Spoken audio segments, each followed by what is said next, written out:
Ok, c'est bon. Allez, hop.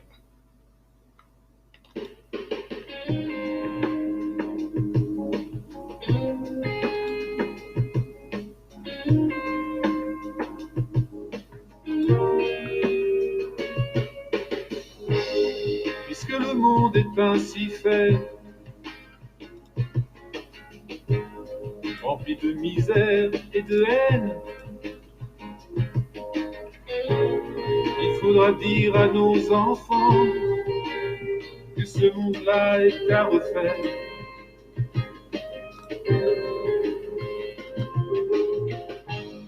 Il leur faudra beaucoup de temps pour refonder de nouveaux jours. Il leur faudra beaucoup d'amour pour à nouveau.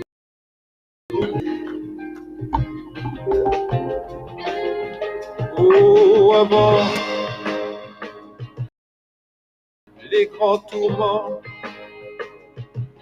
avant les grands tourments, puisque le monde est ainsi fait, violent, injuste. Il faudra dire à nos enfants que ce monde-là est à refaire.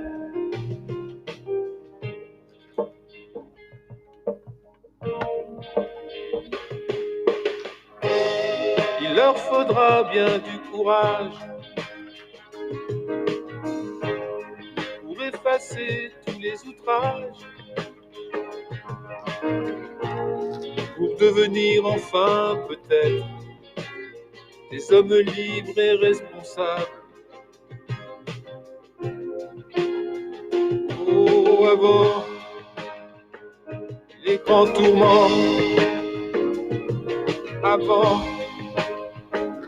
les grands tourments qui se dessinent, qui se profilent, qui se précisent.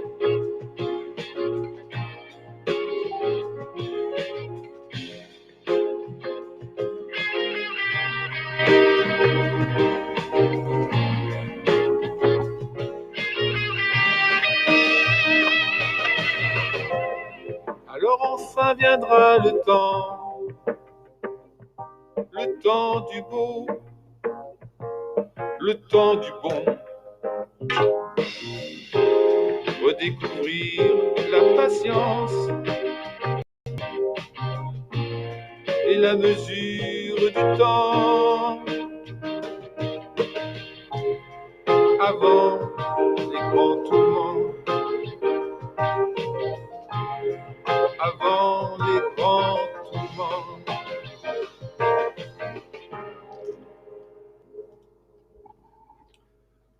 Voilà, et bien bonsoir à tous les auditeurs de vipradioonline.fr. Ici Jérôme en direct sur vipradioonline.fr.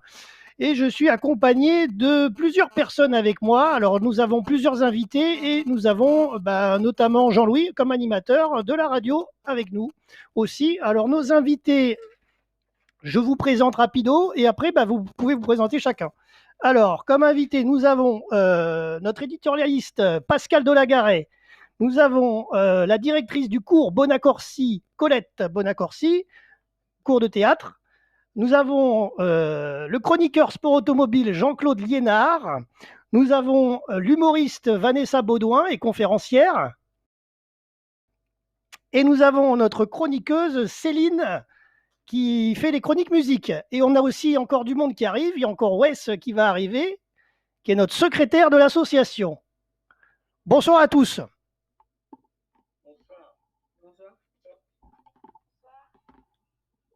Bonsoir à Wes. Alors Wes, il arrive à peine. Donc, on est en direct ce soir intégral, hein, puisqu'on est en direct sur Facebook Live, on est en direct sur le site de la radio vipradioonline.fr et nous sommes également en direct aussi sur Periscope et Twitter. Voilà, on a réussi à jongler sur tous les réseaux et on sera en replay sur YouTube. Et il y a aussi Anaïs qui arrive, a priori, notre youtubeuse justement. Alors, ouais. Alors donc, le dispositif est assez compliqué à mettre en place puisque en fait on est en live sur Facebook et sur YouTube en même temps. Normalement tout fonctionne, je viens de vérifier pendant la musique. Donc aujourd'hui, ce que je vous propose, c'est que chacun prenne un peu la parole pour donner un peu ses différentes activités. Et moi, je vous donnerai les infos que j'ai au niveau national et local dans les Alpes-Maritimes, et puis les infos nationales qui se passent aujourd'hui avec le Covid-19. Et bien sûr, on fera quelques pauses musicales, voilà.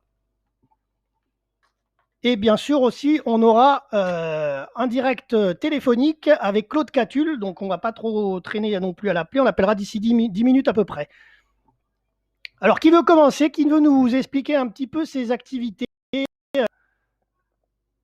en premier? Jean-Louis, tu veux amorcer? Oui, ou... Je compléterai sur les infos un peu locales, puisqu'on a passé la journée avec une partie de responsables municipaux sur un petit peu l'organisation de ce confinement. Et l'après-confinement, c'est un petit peu compliqué. Donc, j'espère qu'on va sortir de cette information, parce que c'est vrai que ça nous prend beaucoup de temps. Donc, parlons des choses plus je dirais, plus ludiques et plus agréables. Bon, on va commencer par Jean-Claude, alors, et après on continue sur Vanessa.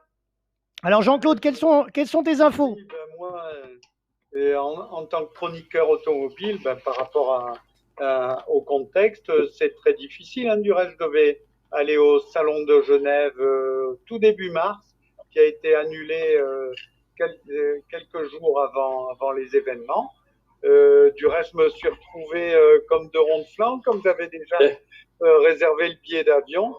J'en ai profité pour finalement aller un peu visiter Genève, que je connaissais pas, parce que c'est le lot de tous les gens, des sportifs ou même des journalistes, de tous les journalistes en général. C'est-à-dire, on va à droite, à gauche pour un événement, mais en fait, on ne connaît pas les alentours, les villes et tout. Et j'ai visité le vieux Genève, et je suis allé au bord du lac. Et petite anecdote, là, début mars, les Genevois courageux se baignent dans le lac à 9 degrés. Et c'est assez cocasse. Il y a un ancien complexe aquatique, et les gens se rassemblent là. En plus, c'était une belle journée. Bon, après, concernant l'automobile, c'est le creux de la vague. Encore plus le sport automobile, bien sûr. Oui. Et les gens font ce qu'ils peuvent dans ce contexte-là. Et la passion demeure, mais c'est vrai qu'on est inquiet. Après, on n'oublie pas que la première des choses, c'est ce virus et tout ce danger et ces pauvres gens décédés à cause du contexte. Ça, on ne doit pas l'oublier du tout. Et je pense qu'au niveau des reprises, etc., il faut l'avoir bien dans l'esprit et peut-être pas s'élancer trop vite et toujours rester prudent et bien se laver les mains, faire bien attention à tout ça. Je ne sais pas si quelqu'un veut rajouter quelque chose là-dessus. Oui, alors nous, Jean-Claude, je te remercie parce que tu m'as relayé sur les réseaux sociaux et on s'est lancé un défi qui existait déjà un petit peu avec pilote et autres amateurs de sport automobile. On passe des anciennes photos et ça fait l'occasion de retrouver un petit peu, de redonner le contact avec des fois des gens qu'on a perdu de vue. J'en ai retrouvé qui faisaient du karting à Aubenas il y a des années. J'avais en ligne, j'ai essayé aussi de souhaiter bon anniversaire. Il y a eu une entre elles, mais il y avait aussi 90 ans de Rémi Julienne, le cascadeur. Et puis on a eu l'occasion, comme je lui ai dit sur Facebook, là, on a eu l'occasion aussi de voir les films, puisque toutes ces cascades sont passées dans le gendarme de Saint-Tropez. Ah oui, et oui. Je crois qu'il y a encore des James Bond qui vont repasser encore parce qu'ils étaient déjà passés sur la 3 l'après-midi. Donc voilà, ça fait l'occasion de se retrouver. Et j'ai retrouvé des photos quand il était au Star Racing Team. Avec les Simca Rally 2. Donc voilà. Alors moi, j'ai une petite anecdote très amusante avec ça. C'est qu'en fait, moi, j'ai travaillé pour Rémi Julienne. Mais alors, je me vante pas du tout de ce que j'ai fait, parce que j'ai pas fait du tout de cascade extraordinaire. Je l'ai aidé à empiler des cartons pour réceptionner les voitures lors des cascades. Ah, d'accord. J'étais la petite main de l'équipe. Mais bon, sur le CV, je peux dire que j'ai travaillé pour Rémi Julienne. Ben moi, j'ai vu, on connaissait bien avec Jérôme, comment il s'appelle, Jean-Pierre Coy, mais j'ai essayé de reprendre contact avec lui, mais hormis d'accepter en ami sur Facebook, on n'a pas eu l'occasion d'en parler. Mais sinon, il est toujours dans la même région de l'Ain, etc. Et lui, il faisait les cascades, il faut le rappeler, sur James Bond, sur les motos. Ah oui, oui. Avec des grosses BMW, d'ailleurs, c'était pas évident c'est pas évident comme cascade parce que c'est quand même des motos assez lourdes. Pas des motos. C'était assez exceptionnel. Voilà donc, pour la petite idée. Et donc, alors c'est Hubert Auriol, c'est Jean-Claude, donc tu en suis aussi. Il y a eu Sylvie Seignobo qui était au trophée féminin. Il y a eu Jean-Marc Gounon aussi qui en a rappelé. Hubert Auriol, je l'ai dit pour le Dakar. Donc, ça suit Guy Fréquelin, Jean-Louis Clare. Enfin, pour ceux qui connaissent tous ces pilotes-là. Des institutions. D'autres aussi qui sont sur ton Facebook, c'est parce qu'on connaît. Et puis récemment, on devait avoir Tristan Lavieille aujourd'hui, qui est notre parrain de la radio aussi, pilote du Dakar. Et puis, voilà, donc ça suit. Bon, la liste est longue.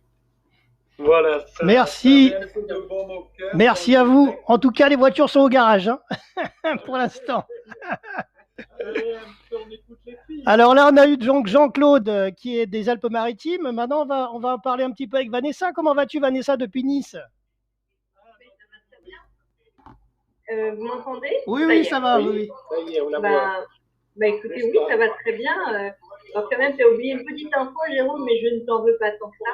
Je suis, oui, humoriste et oui, conférencière, mais je suis aussi chroniqueuse pour VIP Radio Online, puisque j'ai une chronique qui s'appelle Psycho Perso.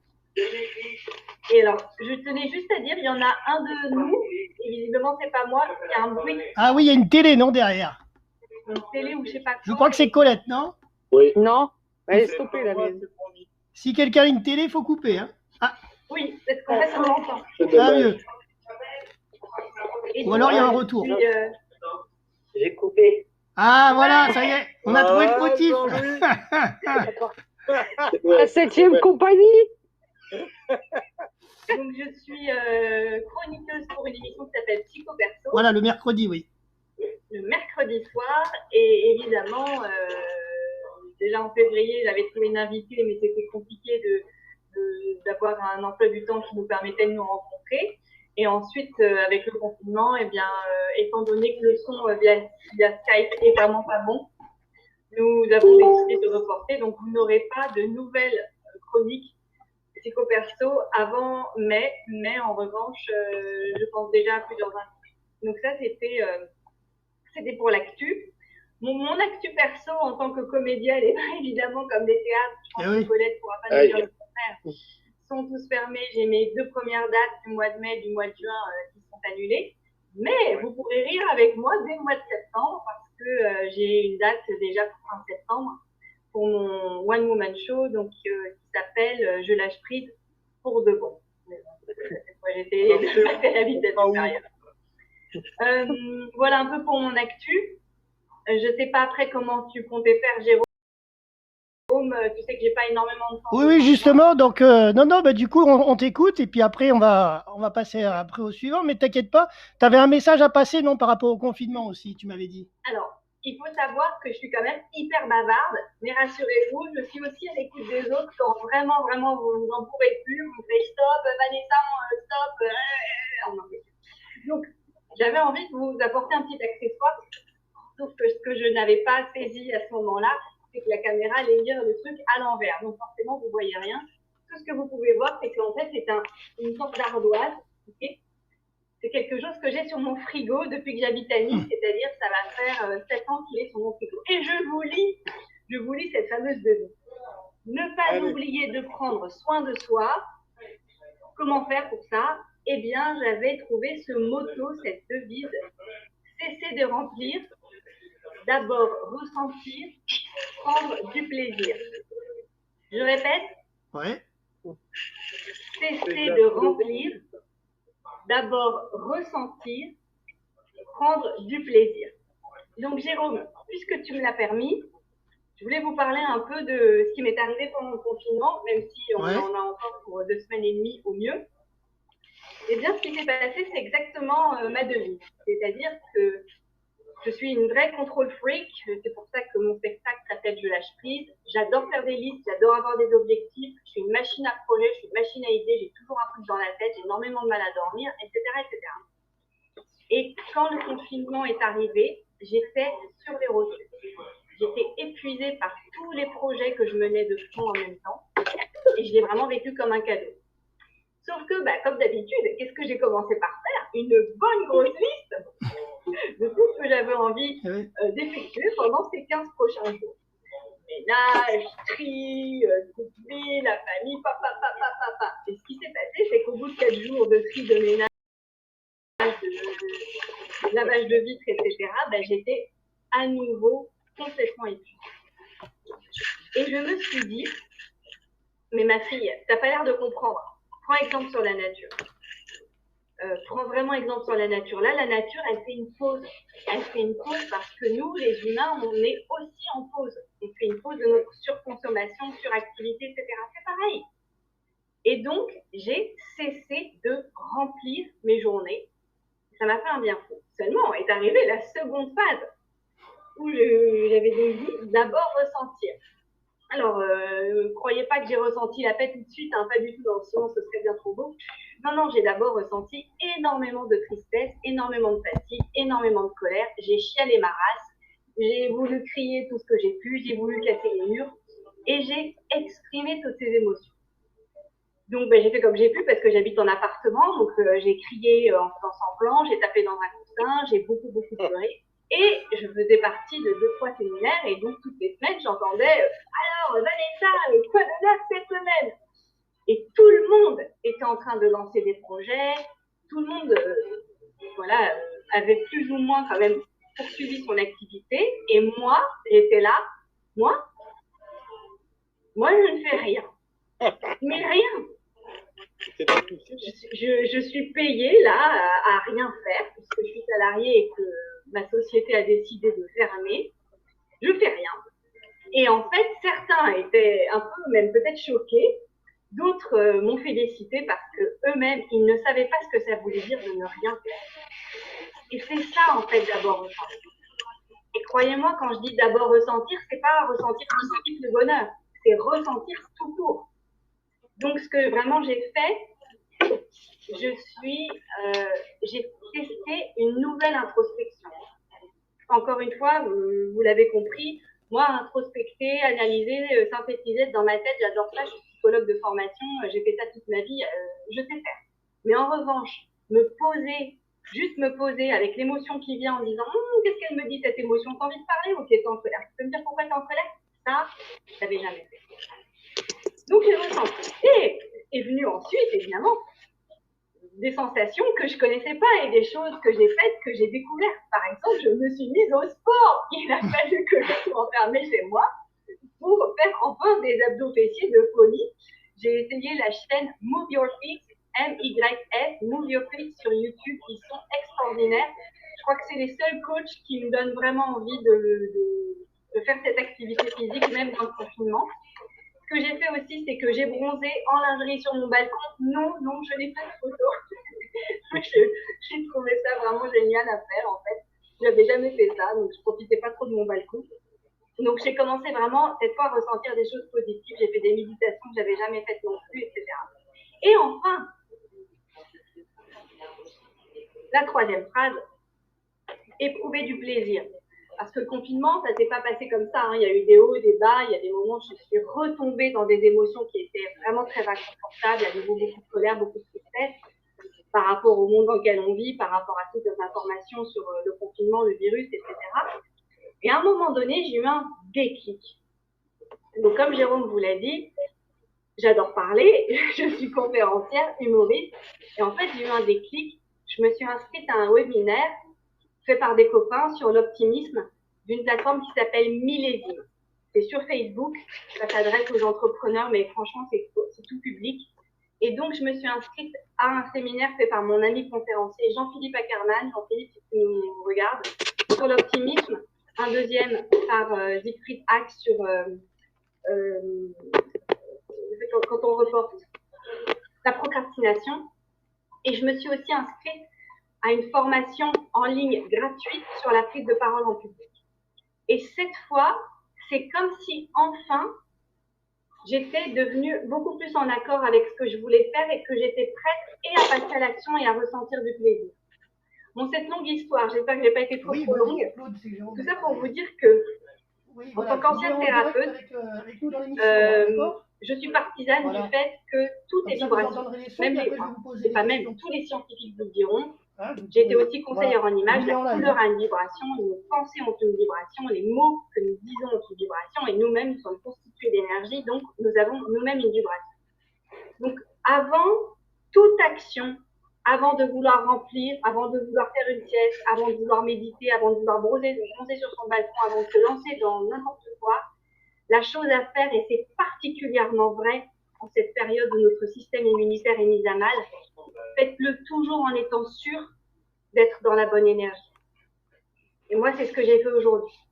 Donc, j'ai attendu 5 semaines d'être mieux pour pouvoir m'inscrire à ces séminaires, mais je ne regrette pas. Parce que quand on n'est pas soi-même dans la bonne énergie, ce taux vibratoire qu'on a, nous, il impacte tout le reste autour, et pas seulement les personnes avec lesquelles on vit, parce que ça s'appelle l'épigénétique, on en parlera peut-être une autre fois, mais vraiment, ça impacte tout, et la planète aussi. Donc, mes amis, le petit conseil du soir, forcément avec vous-même avant de faire quoi que ce soit. Et voilà. Eh ben, merci à toi. Merci. Des questions? Est-ce qu'il y a des questions dans la salle virtuelle? Levez la main pour parler.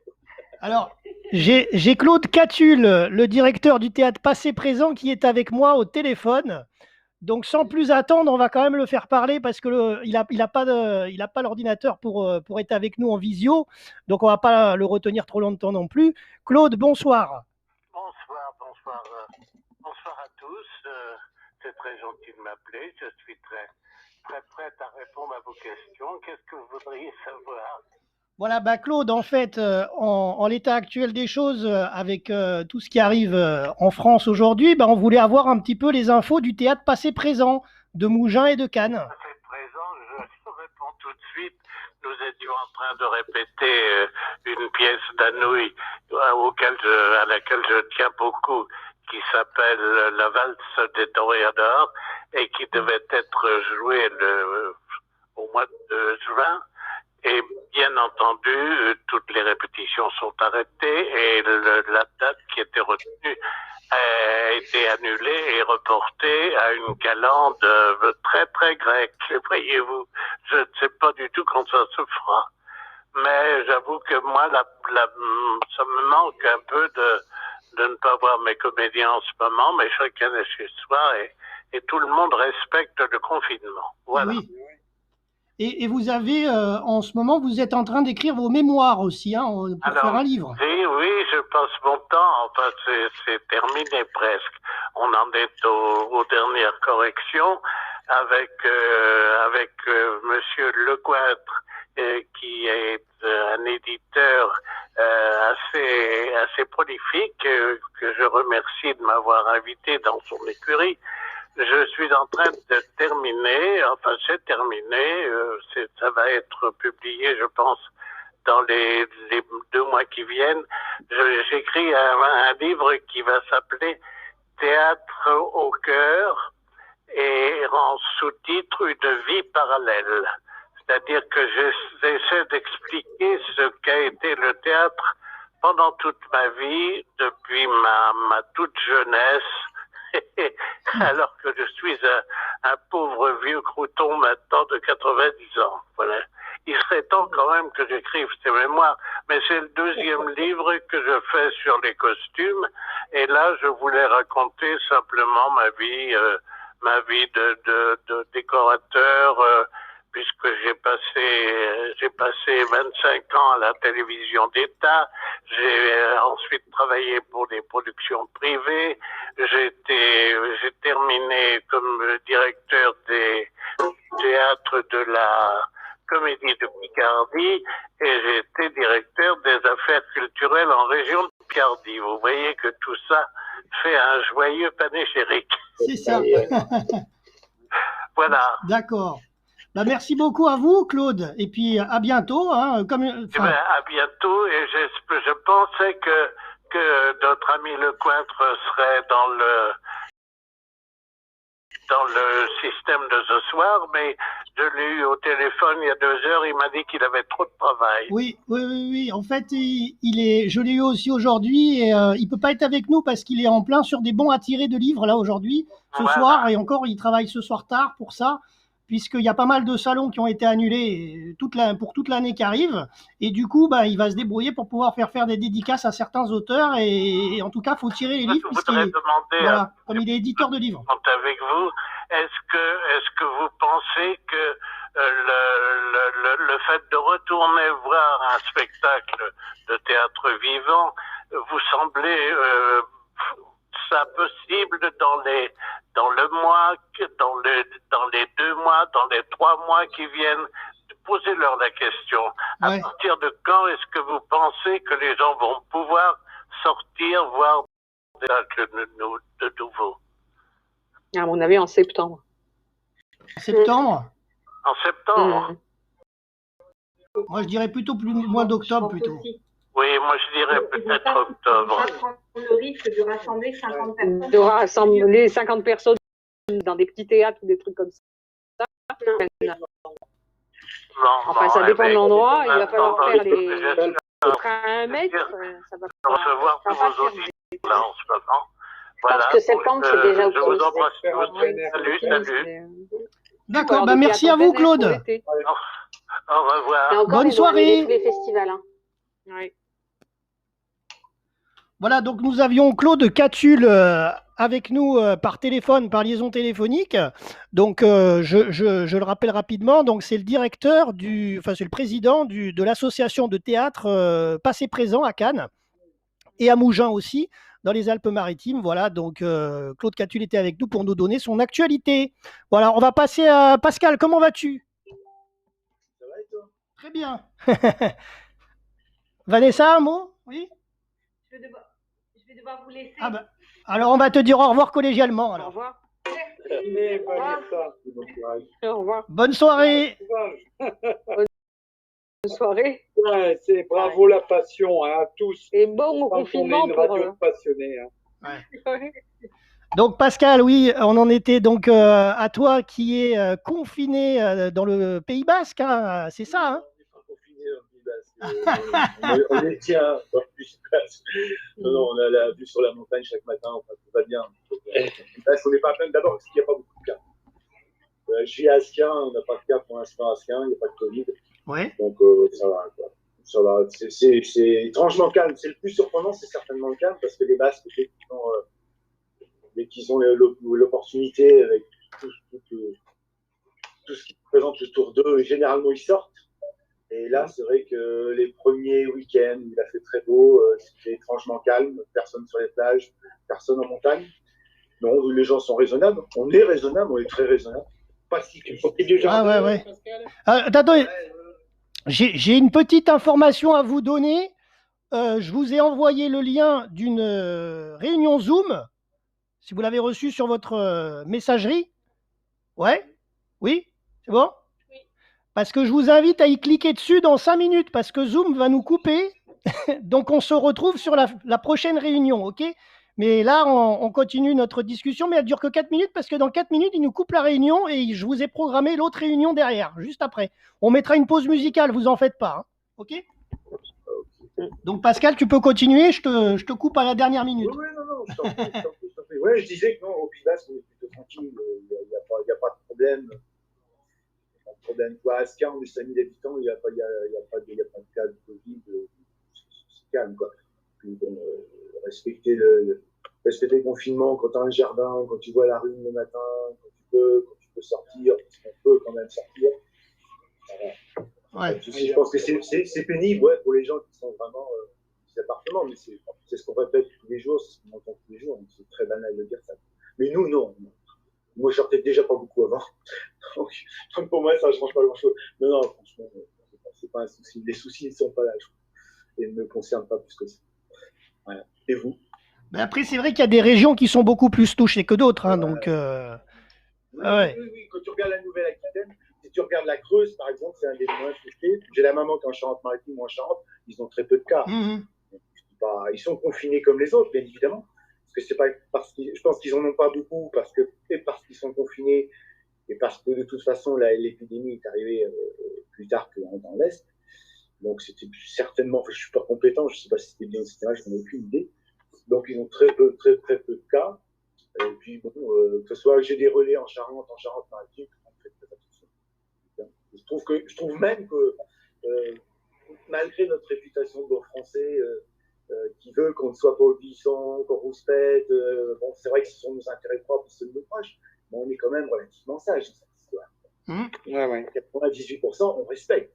Et oui, parce que. Alors c'est vrai qu'on montre du doigt ceux qui ne respectent pas, mais je trouve, et par rapport à ce que je disais tout à l'heure au Pays Basque, ça bouge dans tous les sens.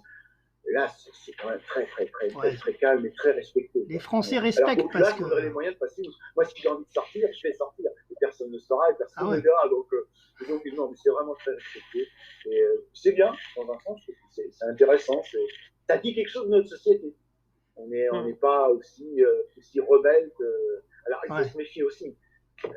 On n'est pas aussi rebelle que leur notre réputation veut bien le dire. J'espère qu'on n'est pas devenu passif pour autant. C'est ça. Parce que les difficultés sont à venir. Mais il y a un mot, je lisais sur un bouquin d'histoire, les mots d'un satiriste allemand, juste avant la fin de la Seconde Guerre mondiale, juste avant que les Allemands soient complètement défaits, qui avait prévenu ses concitoyens, qui leur avait dit profitez de la guerre, la paix sera terrible. Parfois, j'ai envie de dire la même chose du confinement. Profitez du confinement. Parce que quand on va en sortir, ça va être compliqué. alors, je vous propose. Je sais pas, peut-être que non, mais je pense que les difficultés sont petites. Ouais. Donc, je vous propose une pause musicale parce qu'on va se faire couper par Zoom parce que maintenant, on n'a pas la licence payante, surtout avec ce confinement, c'est assez compliqué de trouver des budgets. Donc, pour l'instant, on a toujours la version gratuite. Donc, on se coupe et on se reconnecte sur la nouvelle réunion que je vous ai envoyée par message. Hein, d'accord ? Et en attendant, on fait une petite pause musicale. J'envoie la musique. Tout de suite. Alors, nous allons écouter Grand Bec, notre artiste suisse de la radio RVPB, qui nous chante « Faut bien rêver ».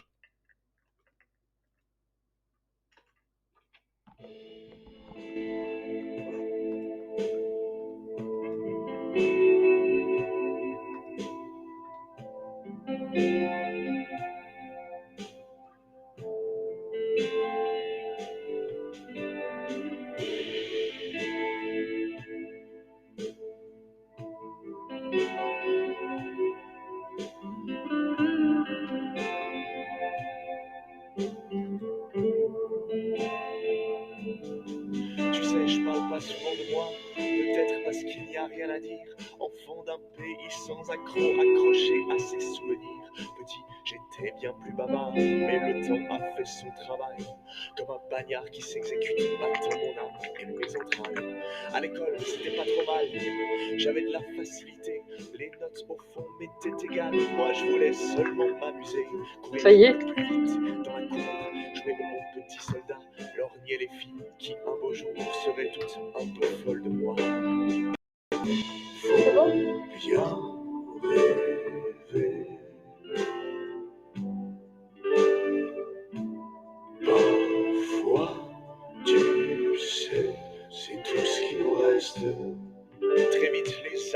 passé avec leur lot de lassitude, achevant de me transformer en une bête de servitude, un bête pantin qui ne s'agite qu'au rythme des poignets qui dansent dans cet univers. Si t'es sale, seul l'université fait sens.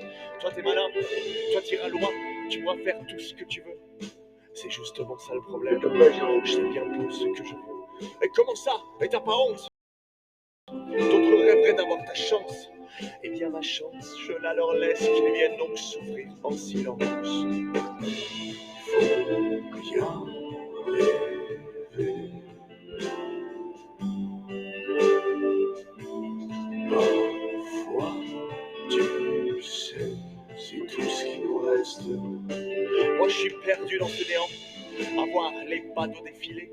Et chaque jour, je me demande si je suis le seul à m'apitoyer sur mon sort pourtant pas si noir. J'ai à bouffer dans mon assiette, un lit où me coucher le soir, même la télé, puis internet.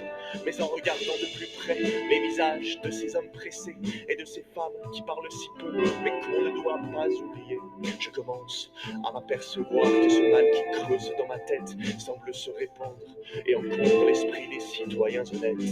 Ceux qui s'en vont que travailler, donner à manger à leur banque, voir les richesses s'accumuler, cherchant à acheter ce qui manque, qui rentrent chez eux le soir, la tête lourde, mise à l'amende, subissant déjà demain et tous les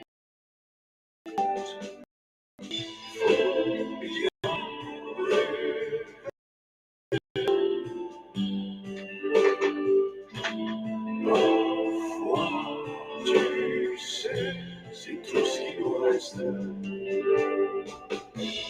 Faut bien rêver. Parfois, tu sais, c'est tout ce qui nous reste.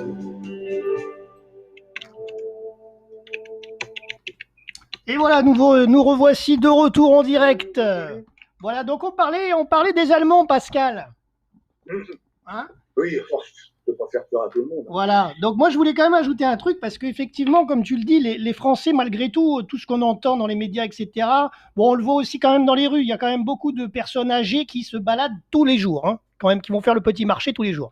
Mais en tout cas, il y a quand même moins de 6% de la population qui aura eu le Covid-19 au 11 mai. Hein. Il y a eu des études qui ont été faites et on serait 5,7%. Donc ça veut dire qu'il y a quand même presque 94% des gens qui ne l'ont pas eu. Donc ça fait quand même un gros chiffre. Ouais. C'est pour ça qu'il va falloir faire attention à se déconfiner. Mais bon. Oui, après, ce qui inquiète, c'est ce qui peut arriver. Après, hein, moi, j'ai peur j'ai un peu peur qu'avec le déconfinement, ça redémarre. Hein. Ah ben ça, il y aura peut-être une deuxième vague, hein, c'est certain. Après, au début, il n'y avait pas besoin de masques. Au final, on aura peut-être les masques. Voilà. Il ne suffit pas pour tester, pour faire ce qu'il faut. Hein, mais bon. Ouais, c'est sûr. Alors Pascal, est-ce que tu veux nous faire un petit édito en direct là? Non, mais j'avais envie de faire un tout, et puis voilà, de changer, pour faire un truc écrit. Oui. Bon, en tout cas. Souvent, il n'y a qu'une seule chose, je trouve que. Je ne suis pas un spécialiste, mais je trouve qu'on critique le gouvernement par rapport à leur manque de préparation en début d'année. Moi, je pense que le manque de préparation, il est bien en amont. Hein. Il n'est pas en début d'année, le jeu était fait.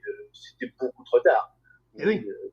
D'abord, c'est pas dans leur ADN, et puis on a un peu laissé de côté tout ce qui est public et l'hôpital. Une seule petite histoire, quand j'étais en 84, j'ai fait mon service militaire, les plus vieux qui sont là l'ont pu le faire aussi.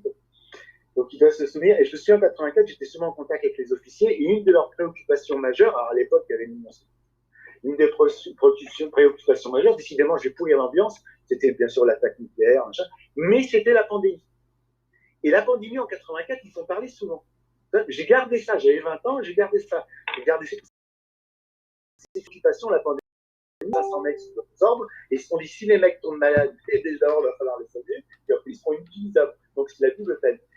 Et c'est vrai que la pandémie, j'ai l'impression qu'on l'a un peu oubliée. Alors, il semblerait, quand les spécialistes en parlent, qu'on soit passé à côté. Bachelot, on la voit souvent en ce moment, qu'on soit passé à côté, qu'on ait plus ou moins de chance. Et là, quand ça arrive, quand ça arrive, tu peux, je sais pas, je crois pas, je suis pas un spécialiste, mais je pense pas le genre de truc, quand ça concerne 65 millions de pelés, tu peux pas organiser le truc 3 mois avant. Bah non, c'est ça. Vraiment quelque chose, voilà. C'est Faut ça. prendre ça à 20 ans, c'est quelque chose, ça doit être dans notre ADN, ça doit être dans l'ADN d'un peuple, et puis des politiques qui sont chargés de nous gouverner. Et à partir de là, c'est eux qui doivent, ouais, comme les officiers d'antan que j'ai rencontrés, c'était vraiment leur préoccupation majeure, entre autres. Bon, ben ça nous tombe dessus, mais il y a aussi une interrogation, je pense. Et là, je vais vraiment plomber l'ambiance, c'est-à-dire que par rapport au libéralisme, on sait que les choses les plus vitales, qui sont parfois dangereuses, notamment les centrales nucléaires, et qu'il peut y avoir de gros problèmes.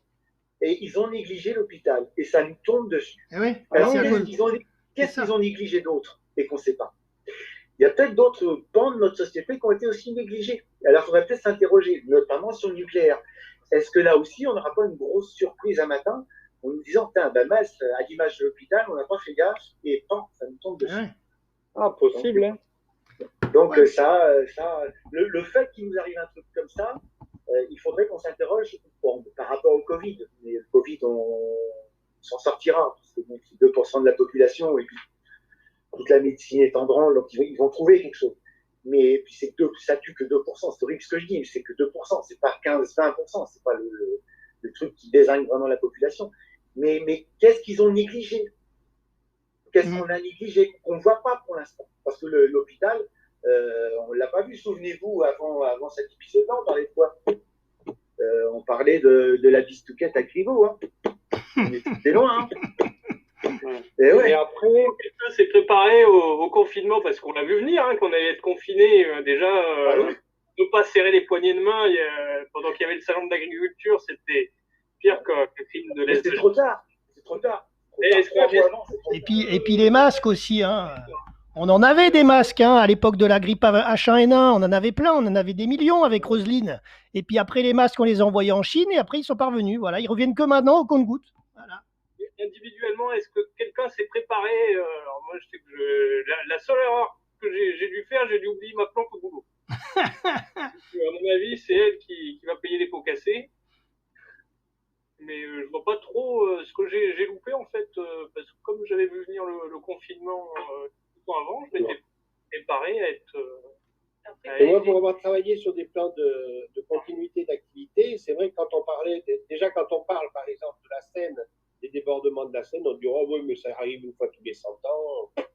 Alors, très bien que le jour où ça va déborder, qu'on maîtrisera tout le système, ça sera très difficile. Et je me souviens qu'à cette époque-là, on sortait de la HNN1, là, et on disait c'est pour quelques cas, on s'en fout. La grippe aviaire, je dis rajoutez-le quand même dans votre plan, ça peut être quand même quelque chose, une pandémie peut arriver. Ça existe, c'est pas tout comme tous les crus, c'est pas tous les deux jours, mais il faut quand même le penser.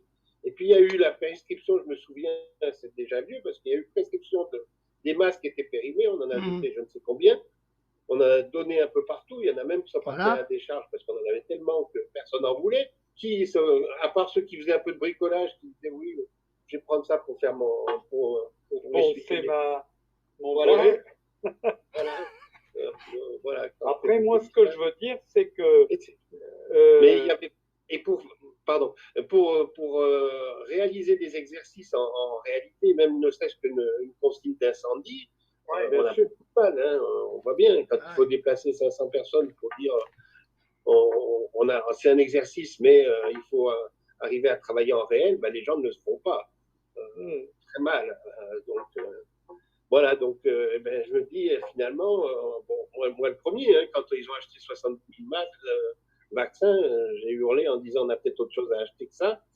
Mais voilà, on est un petit peu devant le fait accompli, donc il ne faut pas non plus prendre tout, c'est vrai, parce qu'elle a raison, c'est pas tout sur le gouvernement actuel, c'est une longue préparation. Après, moi, je veux prendre de la hauteur par rapport à ça. C'est tout notre système économique, de l'argent, de l'économie libérale et tout ça qui nous a amenés où on est arrivé. Hein. Je veux dire, on laisse faire, on veut réduire des stocks sur tout, on veut faire des économies sur tout, on ne veut surtout pas payer d'impôts en allant en Irlande, etc. Et puis au bout du compte, il n'y a plus rien qui marche. Et je crois que peut-être un point positif positif de ce confinement, c'est qu'on va revenir à plus de sagesse et à plus peut-être à mettre un peu de côté l'intérêt financier, etc. Je l'espère. J'espère que ça servira quelque part de leçon. Hein. Après, j'en suis pas vraiment convaincu parce que la puissance des banques et des lobbies est énorme. Mais il faudrait revenir vers quelque chose de raisonnable et vers des fonctionnements raisonnables. Là, on le voit au niveau des industries, on a tout quitté en France, on n'a plus rien, maintenant on veut rapatrier. Je veux dire, pour moi, une des recettes aussi sont des plus petites structures, hein, et on a fait du gigantisme dans tout, dans l'agriculture intensive, dans tout ce qu'on veut, dans l'industrie, il faut un petit peu en remettre en France et un peu revenir à un fonctionnement plus raisonnable et qui, par la même occasion, sera plus écologique et n'apportera que du bien pour tout. Hein. Et quand je prends la réflexion, je veux que pour l'hôpital, par exemple, d'avoir mis des gestionnaires civils en grande partie et quasiment évincé les docteurs de ce système-là, du fait aussi de la rareté des toubibs, on se retrouve dans une situation où on est géré par des administratifs de grandes écoles et souvent c'est un gros problème. Voilà. C'est valable dans beaucoup d'administrations. C'est l'argent qui gère. C'est valable aussi je me souviens.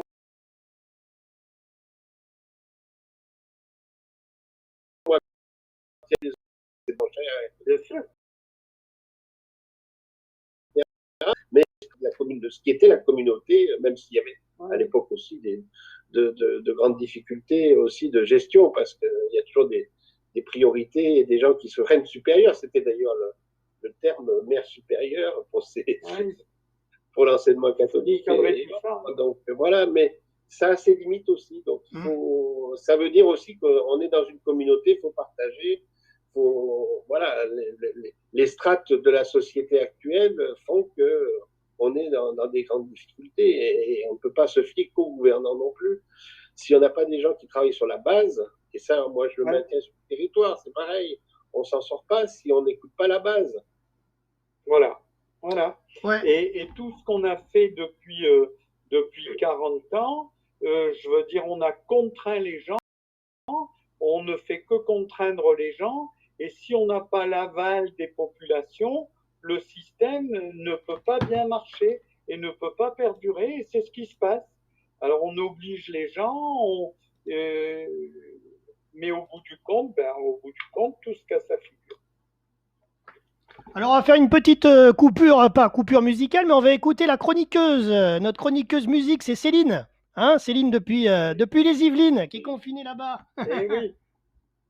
Ah, attends, on n'a pas le son. Alors, on est tout oui. Voilà. Vous m'entendez? Ouais, donc oui. les concerts. Donc, hein. moi, je suis confinée à Mantes, Mantes-la-Jolie, donc une région qui est pas mal touchée par le coronavirus, l'Île-de-France. Mais le confinement se passe bien pour moi parce que j'étais déjà en arrêt étant enceinte. J'accouche dans quelques semaines, donc du coup, c'est pas nouveau. Et c'est pas que ça tombe bien, mais du coup, j'ai le temps de préparer plein de choses, de prendre le temps, de me reposer. De toute façon, le confinement pour moi ne s'arrêtera pas au 11 mai, mais il va durer un petit peu plus longtemps jusqu'au moment de l'accouchement. Donc, le déconfinement est moins un questionnement pour moi en ce moment. Et donc, voilà. Donc, je m'occupe pas mal en regardant, du coup, à défaut d'aller à des concerts qui étaient programmés encore jusque fin avril. Je regarde pas mal de concerts d'artistes qui font des lives confinés. Donc, il y en a un petit peu de la part de tout le monde. Vous avez peut-être pu voir ce week-end qu'il y avait 2 grands concerts, d'ailleurs, mondiaux confinés qui étaient retransmis en direct et qui sont visionnables sur YouTube. Le premier, c'est celui de David Guetta qui a... Ouais, je l'ai vu, celui-là était beau. Hein. Voilà. J'ai pas tout vu, mais j'ai vu une partie. Ouais. Voilà. Depuis son balcon à Miami pour toutes les personnes qui habitaient autour. Vous pouvez le regarder en replay sur YouTube et pour plusieurs associations comme l'OMS, la Fondation des Hôpitaux de France, etc. Et il a levé 700 000 dollars. Donc voilà. Et vous avez un grand concert qui est passé aussi à 2h du matin samedi soir, organisé à l'initiative de Lady Gaga et qui s'appelait One World Together at Home. Et ils ont soulevé des donations pour l'OMS de 127 000 millions de dollars. Voilà. D'accord. Donc, c'est visionnable également sur YouTube. Et sinon, vous avez plein d'artistes qui jouent. Alors, ça peut être sur Facebook, sur Instagram, tous les supports comme nous on fait un petit peu là ce soir. Hier, vous aviez sur France 3 un concert. C'était concert déconfiné. Donc, si vous avez déjà vu mes chroniques, je suis une fervente admiratrice de TT. Donc, qui jouait en duo. Il y avait pas mal de duos, de trios avec Ayo, une reprise de Bob Dylan. Voilà. Et donc, il y a quand même pas mal de choix. La plupart des concerts sont gratuits sur les replays sur les pages. C'est gratuit. Il suffit de se connecter. Et à part ça, vous avez aussi... moi, je suis une lectrice, j'adore ça. Et du coup, le confinement, je pense que c'est ce que disait Vanessa tout à l'heure, c'est le moment de se recentrer sur des choses peut-être plus simples, prendre le temps de se poser, prendre le temps de faire des choses qui font plaisir. Et je pense que la lecture en fait partie aussi. Vous avez plein de traînes qu'on peut relire ou découvrir si ça n'a pas été fait. Et il y a des sites qui mettent en ligne des livres gratuits, des e-books. Donc c'est le cas de la Fnac qui met à disposition pendant le confinement toute une liste d'e-books, principalement des classiques, et puis la SNCF également. Donc je sais pas, Jérôme, je t'ai envoyé tous les mails si tu veux les mettre en ligne. Ouais. Tu peux retrouver tous les liens pour aller télécharger ces e-books ou ces concerts. Voilà. D'accord, ouais. Je les mettrai en ligne en commentaire. Voilà. Ouais. Même pour les enfants, pour ceux qui ont des enfants, ça peut occuper. Pour les enfants, mais aussi pour les adultes, il y a certains artistes qui lisent des contes en direct. Donc c'est le cas de Josiane Balasco sur Instagram. Je ne sais pas si on en entend parler pas mal. Et de Fabrice Lucchini sur son compte Twitter. Voilà. D'accord. Ouais. Je crois que c'était vers 17h30 ou 18h. Ils ont chacun une lecture. Alors, Josiane Balasco, c'est plutôt à destination des enfants. C'est des contes pour enfants. Donc, voilà, c'est des activités, par exemple, où on peut prendre le temps de faire en confinement parce que souvent, on n'a pas le temps. D'habitude, on est toujours en train de courir, justement. Donc, ça peut être le bon côté du confinement. On se pose, on prend le temps de faire des choses plus calmes. Voilà. Et de découvrir ou redécouvrir des choses qu'on avait oubliées ou mis de côté. Voilà, c'est principalement ce que je voulais vous dire. Merci à toi en tout cas pour cette chronique, c'est bien utile. Et oui, si tu m'as envoyé par mail, on mettra en commentaire les publications que tu as, il n'y a pas de souci. Tous les liens, ouais. Et moi, j'ai un compte Instagram qui est dédié juste aux livres. Ouais. Si vous le souhaitez, c'est Céline JM du livre. Et donc, je fais des petites chroniques sur tous les livres lus. Voilà. D'accord, oui, on est à peu près, c'est une moyenne de 2 par semaine, donc voilà où il y a des chroniques.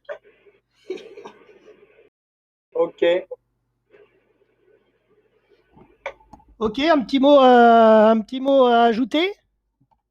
Donc ensuite, oui, Florent, je vais te donner la parole. Moi, après, je vous expliquerai parce que nous, à la radio, c'est moi qui gère surtout, mais chaque jour, je publie un petit journal d'actu national et des Alpes-Maritimes.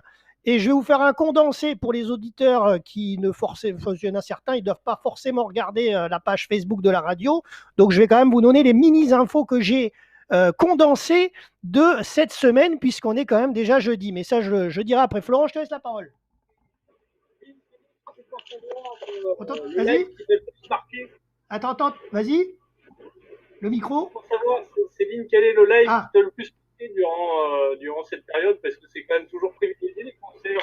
J'ai regardé hier Mathieu Chédid chanter devant tout le monde. Enfin, c'est deux frigos jaunes. C'était assez sympa, de bon matin. Alors, moi, j'ai beaucoup suivi les lives de Tété, parce qu'il en a fait au début tous les jours. Donc, et là, il en fait, je crois qu'il est à son 27e ou 28e live depuis le début du confinement. Donc, moi, je suis pas mal. Il y a Broussailles, un groupe de reggae dont j'avais déjà parlé aussi, qui fait des déconfinements. Ça fait son 5e montage qu'ils mettent sur leur page Facebook, où ils font des reprises. Et puis, voilà, c'est principalement ceux que j'ai préférés, qui étaient assez intimistes, vraiment.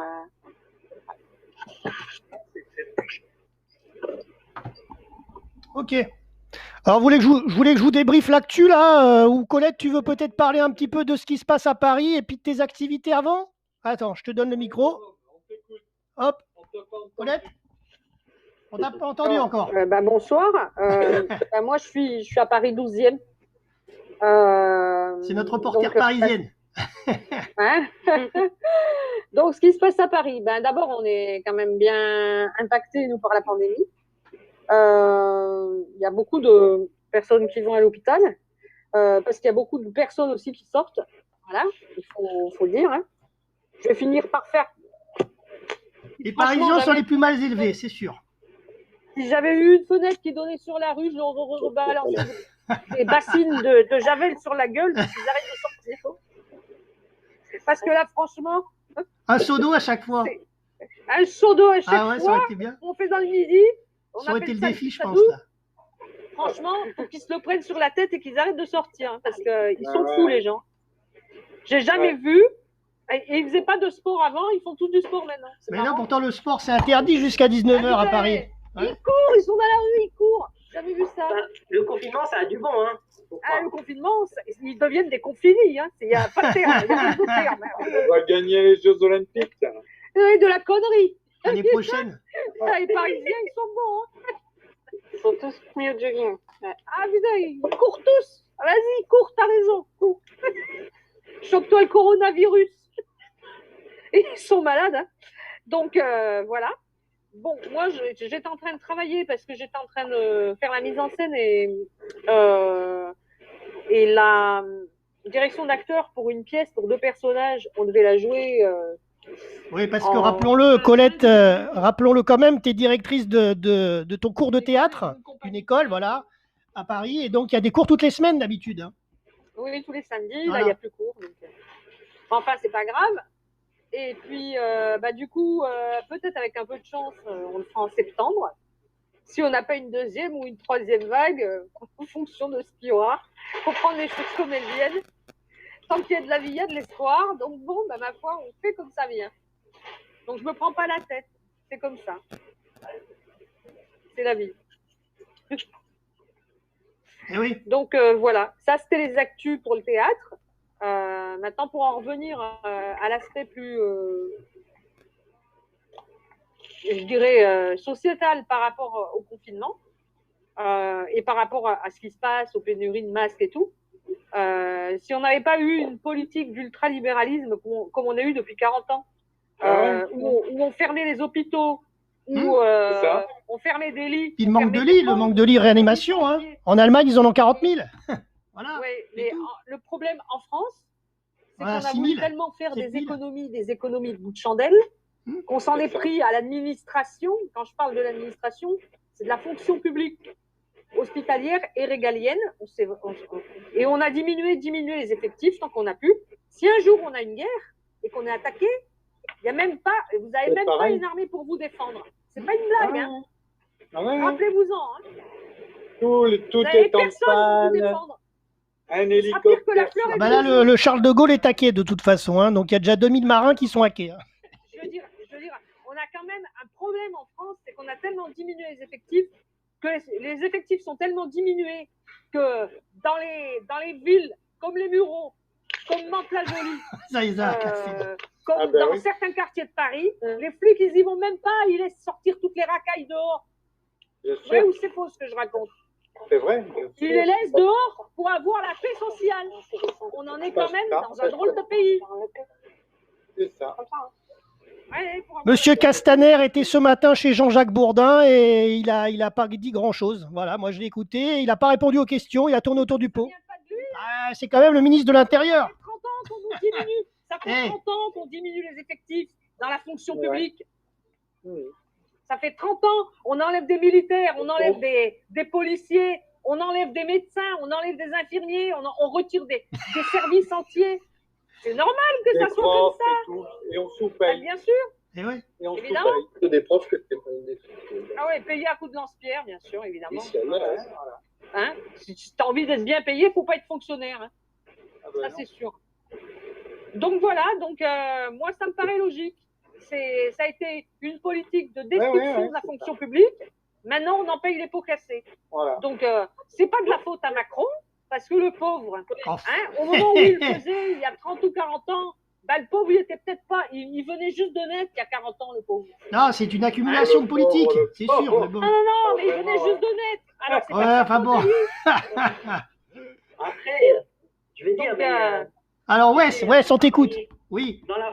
Travailler dans la fonction publique ou être chef d'entreprise d'un côté comme de l'autre, il y a des avantages et des inconvénients. Mais je ne dis pas qu'il y a des avantages ou des inconvénients. Je dis que pendant des années, on a supprimé des postes. Voilà. Pendant des années, on a voulu supprimer des postes. Voilà. On a dit, il n'y en a pas besoin, il n'y en a pas besoin. Comme pareil pour l'armée. Ils disent qu'il n'y en a pas besoin, il n'y en a pas besoin. Ils ont réduit les effectifs tant qu'ils ont pu. On est l'armée des ombres. On s'appelle l'armée des ombres. Vous allez voir que si un jour on a des emmerdes en France, les gens ils vont pleurer misère parce qu'ils n'auront personne pour les défendre. Ah bah de toute façon, c'est certain. Hein. Ouais. C'est sûr, on a le porte-avions le plus performant de la planète et il avance pas parce que l'hélice, elle est trop compliquée. On a dû mettre une hélice de merde et il avance pas. Eh ben ouais. Voilà. C'est notre gestion. De briques et des brocs. Bon, ils ont le temps de le réparer là en attendant. Tous les super avions, les super hélicoptères qu'on a et tout, ils sont 1 sur 2 est en panne. Ouais. Et les pièces, et des pièces pour les construire viennent de différents pays comme des États-Unis notamment pour les rotors d'hélicoptères ou pour les roulements des rotors. Et si un jour ils veulent plus nous en donner, tous nos hélicos ils sont à terre. Voilà. Bah bien sûr. Boeing est à terre aussi. Insensé. On fait comme ça pour tout, hein. On vend les aéroports aux Chinois. Ah bah oui, on les privatise. Et un jour, on ne pourra plus s'en servir. Ouais. Faut tout privatiser, ils ont raison. Notre politique économique libérale et de l'intérêt de nos dirigeants qui doivent en même temps s'en ramasser en vendant les bijoux de famille. Ben oui. Enfin, là, il parle de faire une politique autrement après. Donc, en disant qu'est-ce que ce sera demain, parce qu'il faut qu'on change les choses, qu'on rapatrie finalement les entreprises en France. Et bien, moi, j'ai dit, on n'a qu'à tout nationaliser, comme ça, tout l'argent qui rentre dans les caisses, ça rentre dans quoi? Dans la caisse de l'État. Les Chinois, ils ont fait quoi? C'est tout nationalisé et c'est tout bénéf pour leur poche. Désolé de dire ça, hein. Ça rentre de leur caisse. Par exemple, les autoroutes qui font un pognon fou, on les a donnés au privé. On les a donnés, alors qu'avant, ça ramassait de l'argent. Ben voilà. Anaïs, Anaïs, tu voulais prendre la parole, je crois, non? Oui. Ouais. Anaïs, Florent. Pour les matchs, je crois que la situation est un peu liée. L'avantage On t'entend mal. Oui. Prenez votre micro, là. Il y a des masques, des associations, on en a, effectivement. On n'entend pas. On n'entend pas, Florent. Hein. Anaïs non plus, on vous entend pas. On n'entend rien du tout. Il y a un bruit de fond derrière. Il y a un bruit de fond. Oui. Ah voilà, peut-être c'est bon là. C'est bon? Non? Ah putain, dans 10 minutes, il nous bloque encore. C'est peut-être pour ça. C'est bon? Oui, on t'entend. Il y a un bruit de fond. Bon, j'ai Zoom qui nous bloque dans 10 minutes. Hein. Ne vous inquiétez pas. Vous aviez également plein d'associations qui permettent de créer des masques. On t'entend pas, Florent, on t'entend pas. Qui crée des masques, il dit. Ouais. Des associations qui créent des masques vers chez vous. Non. Ah ouais. Nous, il y en a. Il y a des couturières qui se sont mis à faire des... Un beau geste de solidarité durant ce confinement, c'est que... Ouais. Nous aussi, ils ont mis des masques et ça, vraiment, c'est complètement, en fait, dans les enseignements. Hein. Enfin, c'est quand même malheureux quand on voit qu'on est obligé de faire nous-mêmes des masques. Moi, personnellement, je les ai cousus moi-même. Ouais. Ah non, mais c'est-à-dire les ahurissant, un truc pareil. C'est vrai qu'en termes de distribution de masques, nos entreprises françaises, elles ont été montées des usines là-bas et on n'en a pas un. Putain, mais moi, je leur trouve une bombe. Hein. Excuse-moi de parler comme ça. Hein. Ouais, ça commence à se faire, les entreprises de masques, mais il y en a peu. Hein. Oui, il y en a énormément. Des entreprises françaises qui ont été des labos et des trucs comme ça, qui ont été créées des usines là-bas en Chine.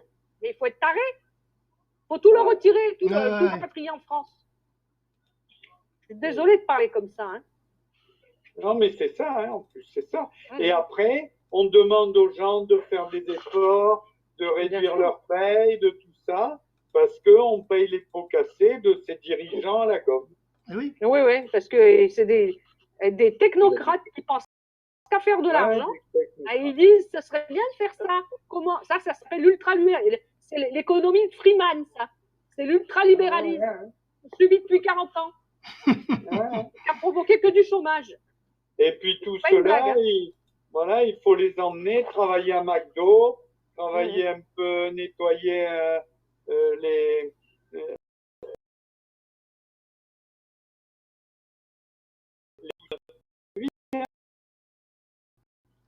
usines à travailler aux chaînes.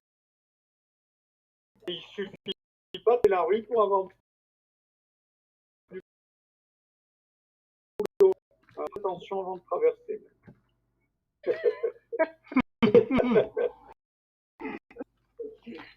C'est sûr. Hein. Voilà.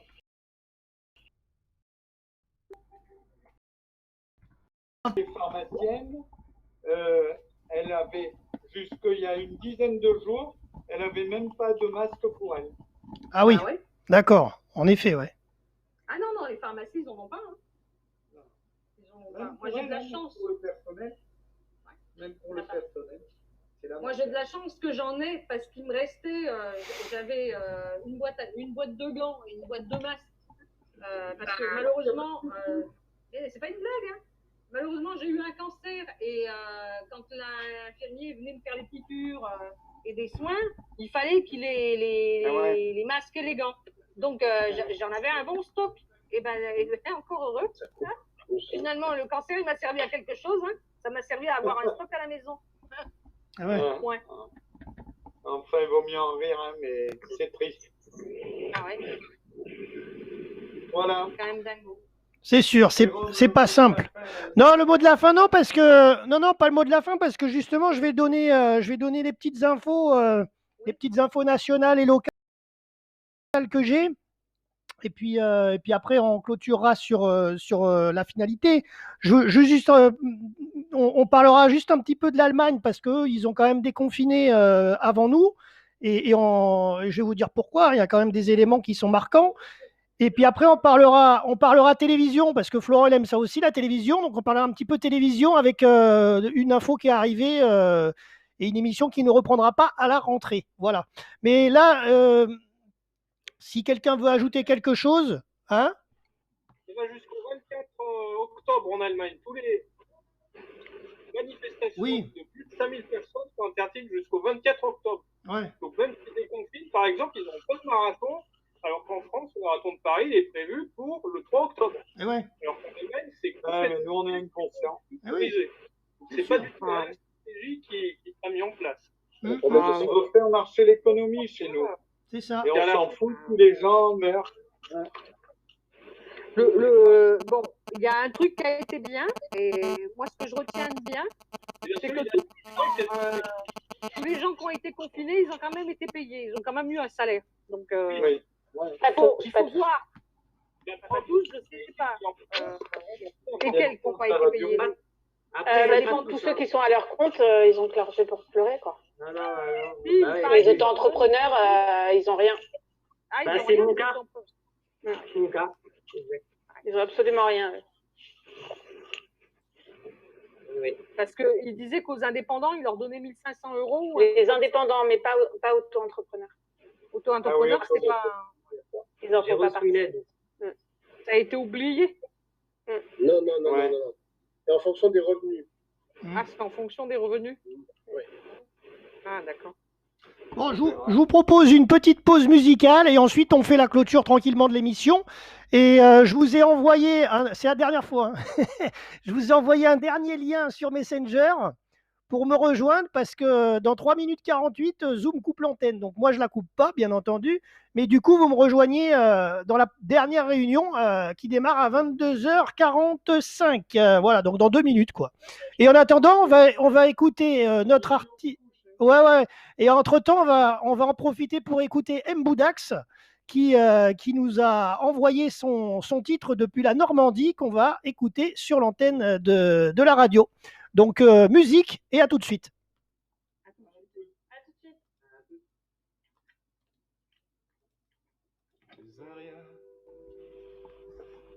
Petite femme aux pieds nus, Césaria, petite fleur des rues, ta voix forgée par les épreuves nous parle. Elle est sincère, Césaria, Césaria, petite dame aux pieds nus de ton île. Les alizés nous ont portés tes mélodies et tes complaintes. C'est la morna, Césaria. La morna, c'est la musique de ton île. Elle chante la terre, le soleil, la souffrance de tes frères. Césaria, ta voix lascive et envoûtante, façonnée par les épreuves et par le temps, parle à nos cœurs et à nos âmes. Césaria, c'est la saudade, la saudade, saudade, saudade, saudade, saudade. Elle est l'âme de ton île, elle chante la terre, le soleil, la souffrance de tes frères. Elle porte en elle les amours et les peines. Sa langueur est une douce nostalgie.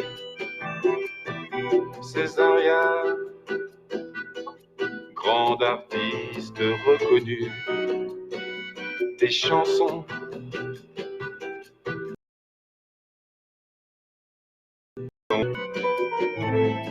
ils ont fait le tour de la terre pour chanter si bien ton Cap-Vert. Ils ont fait le tour de la terre pour chanter si bien ton Cap-Vert. Saudade, saudade, saudade, saudade. Ils ont fait le tour de la terre pour chanter si bien ton Cap-Vert. Ils ont fait le tour de la terre chanter si bien ton Cap-Vert.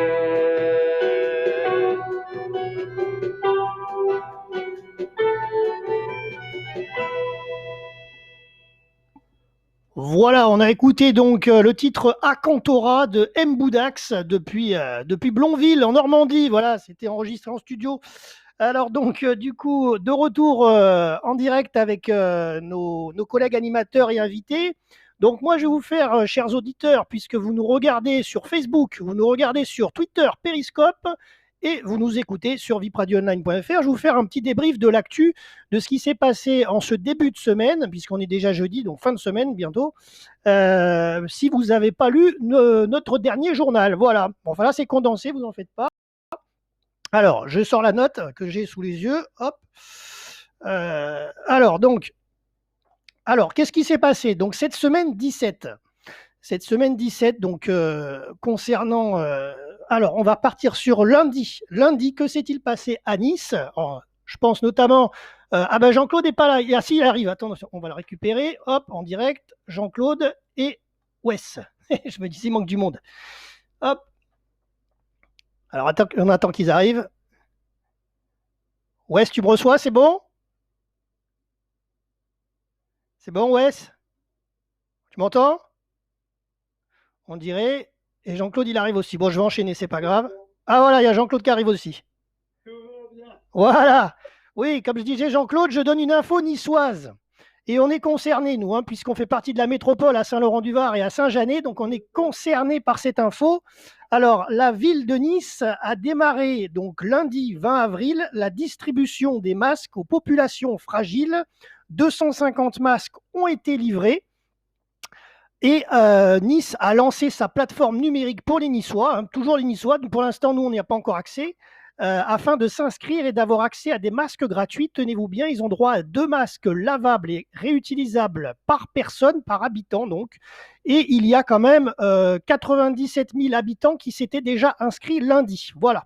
La ville de Nice et la métropole Nice-Côte d'Azur ont commandé au total 900 000 masques auprès de 5 entreprises françaises. Et la bonne nouvelle, c'est que les masques sont tous arrivés sur le tarmac de l'aéroport, puisque la semaine dernière, il y a quand même un gros avion, je crois que c'était un Boeing ou un Airbus, mais enfin bref, c'est un des deux, de Dubaï qui est arrivé et qui avait été affrété pour nous ramener tous ces masques-là. Donc, ils sont arrivés à bon port. Et donc, les Niçois peuvent s'inscrire sur le www.masque.nice.fr pour aller les récupérer. Ensuite... Il y a des entreprises françaises ou de Dubaï? Alors, ça vient des entreprises françaises, les masques, oui, mais par contre, ils ont reçu aussi beaucoup d'autres choses. Ils ont reçu des gants, ils ont reçu des blouses, ils ont reçu plein d'autres choses pour les soignants. Et ça, ils les ont déjà, ils ont déjà distribué. En fait, vendredi dernier, j'étais à la conférence de presse par Zoom, justement, avec le maire de Nice, et il nous a expliqué tout ça, que cet avion avait été affrété depuis la Chine. Il est passé par Dubaï et il est ensuite arrivé à Nice pour affréter ce matériel-là. Par contre, les masques, eux, ils ne sont pas arrivés dans cet avion. Voilà. Et donc, ensuite, il y avait eu aussi à dire, bah oui, il y avait un déconfinement en Allemagne qui avait démarré ce lundi 20 avril, quand même, c'est intéressant, puisque c'est le pays où l'épidémie est sous contrôle, puisque je vais quand même donner quelques chiffres. Il y a eu seulement 4 676 décès en Allemagne pour 146 286 cas. Donc, on en est très loin, parce que nous, on est à peu près à 20 000 morts pratiquement. Donc, eux, ils en ont eu 146 000 cas, 4 600 décès. Et ils ont eu quand même, sur 146 000 cas de Covid-19, ils ont eu 83 438 personnes guéries. Donc, ça veut dire que eux, avec leurs pratiquement 35-40 000 lits en réanimation, l'hôpital fonctionne en Allemagne. Voilà, c'est ce qu'il faut savoir. Et en plus, ça soigne, quoi. Je veux dire, ça fonctionne, quoi. Donc, ils ont entamé leur déconfinement à partir de lundi. Ensuite, la plupart des magasins d'une surface inférieure de 800 mètres carrés peuvent désormais accueillir des clients. Les écoles et les lycées, eux, rouvriront à partir du 4 mai prochain. Et par contre, les grands rassemblements seront interdits jusqu'au moins au 31 août. Voilà. Florent, voilà, je te laisse la parole pour l'Allemagne. Pas de rassemblement au-delà de 5000 personnes. Ouais. C'est-à-dire que le marathon de Berlin qui était prévu fin septembre, le 27 septembre, le dimanche, il est soit annulé, soit reporté, par exemple. Alors qu'en France, le week-end d'après, le 3 octobre, il y aura 45 000 personnes, sauf que ça pourrait être reporté parce qu'il y a plein de vols internationaux. Les Canadiens ne pourront pas avoir de vol vu que les frontières sont fermées. Mais l'Allemagne est bien gérée, hein, c'est tout. Et est-ce que le Tour de France aura vraiment lieu fin août jusqu'au 20 septembre, hein? J'en doute un peu. On verra ça après l'épidémie, mais c'est vrai que c'est un des enseignements assez forts de cette situation. C'est pas possible. Qu'on voit que la durabilité et l'organisation, c'est quelque chose d'essentiel. Après, on est mauvais. On n'est pas si mauvais que ça parce qu'on a fait quand même preuve de durabilité et de résilience. Quand on voit la gestion des masques, il y a plein d'associations, plein de structures qui créent des masques alors que ce n'était pas leur métier il y a encore 3 mois. Oui, mais c'est justement tellement il y a des carences de l'État. Hein. Donc, Pascal, tu voulais dire quelque chose? On se mobilise, mais ça ne vient pas du gouvernement. Et les masques pour la ville de Nice, évidemment, c'est la ville du carnaval. Donc, les masques, ils sont... Bonne transition. Bonne transition. Et en plus, on n'a pas vu la fin du carnaval. En termes d'adaptation, ça démontre que les Français ils sont des merdards, s'adapter. Hein. Après, ce logiciel, je ne le connaissais pas du tout, et c'est vraiment une des trouvailles de cette situation, parce que utiliser de la visio pour faire de la radio à distance, on n'a jamais fait, et c'est drôlement pratique au final. Ouais, alors Zoom, on en reparlera à la fin, parce qu'avec Jean-Louis, on a trouvé peut-être une autre astuce, mais bon, je vous en parlerai en fin d'émission, juste avant de clôturer. Donc, je continue mes petites infos. Télévision, Florent qui adore la télé, et en plus, il l'a déjà interviewé, cette personne-là. C'est officiel, après 14 saisons depuis 2006, l'animateur de France 2, Laurent Ruquier, a annoncé que son émission du samedi soir, On n'est pas couché, s'arrêtera en juin et ne sera pas reconduite à la rentrée. Laurent Ruquier souhaite se réinventer et ouvrir une nouvelle page de sa carrière. Florent, si tu as quelque chose à ajouter? Il faut tous se réinventer. Oui, lui, il va se réinventer. En tout cas, je passe le bonjour à monsieur Bouvard s'il nous écoute, parce qu'il doit être confiné à Cannes. Parce qu'en tout cas, moi, je trouve que Laurent Ruquier n'a pas tout inventé. La preuve, les grosses têtes, hein. Il y avait quand même Philippe Bouvard avant, et il est toujours là. Il est là tous les dimanches sur RTL. On a toujours bon pied, bon oeil. Ouais. Alors ensuite, on continue le déroulé des infos. J'ai une info du Pays Basque aussi après pour Pascal. Mardi 21 avril, Monsieur Blanquer, le ministre de l'Éducation, a été auditionné par les députés de la Commission des affaires culturelles et a apporté quelques pistes de réflexion.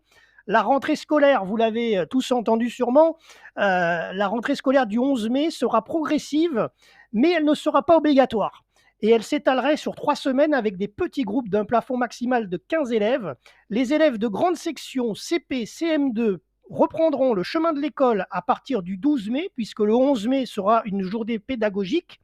Et ensuite, pour respecter ce quota, les élèves seront dans 4 situations possibles. Enseignement à distance, demi-groupe présent en classe de 15 élèves, à l'étude ou en activité sportive à côté de l'établissement. Ensuite, à partir du 18 mai, ce serait au tour des 6e, 3e collégiens, classe de première, terminale et les élèves de lycée professionnel en atelier industriel.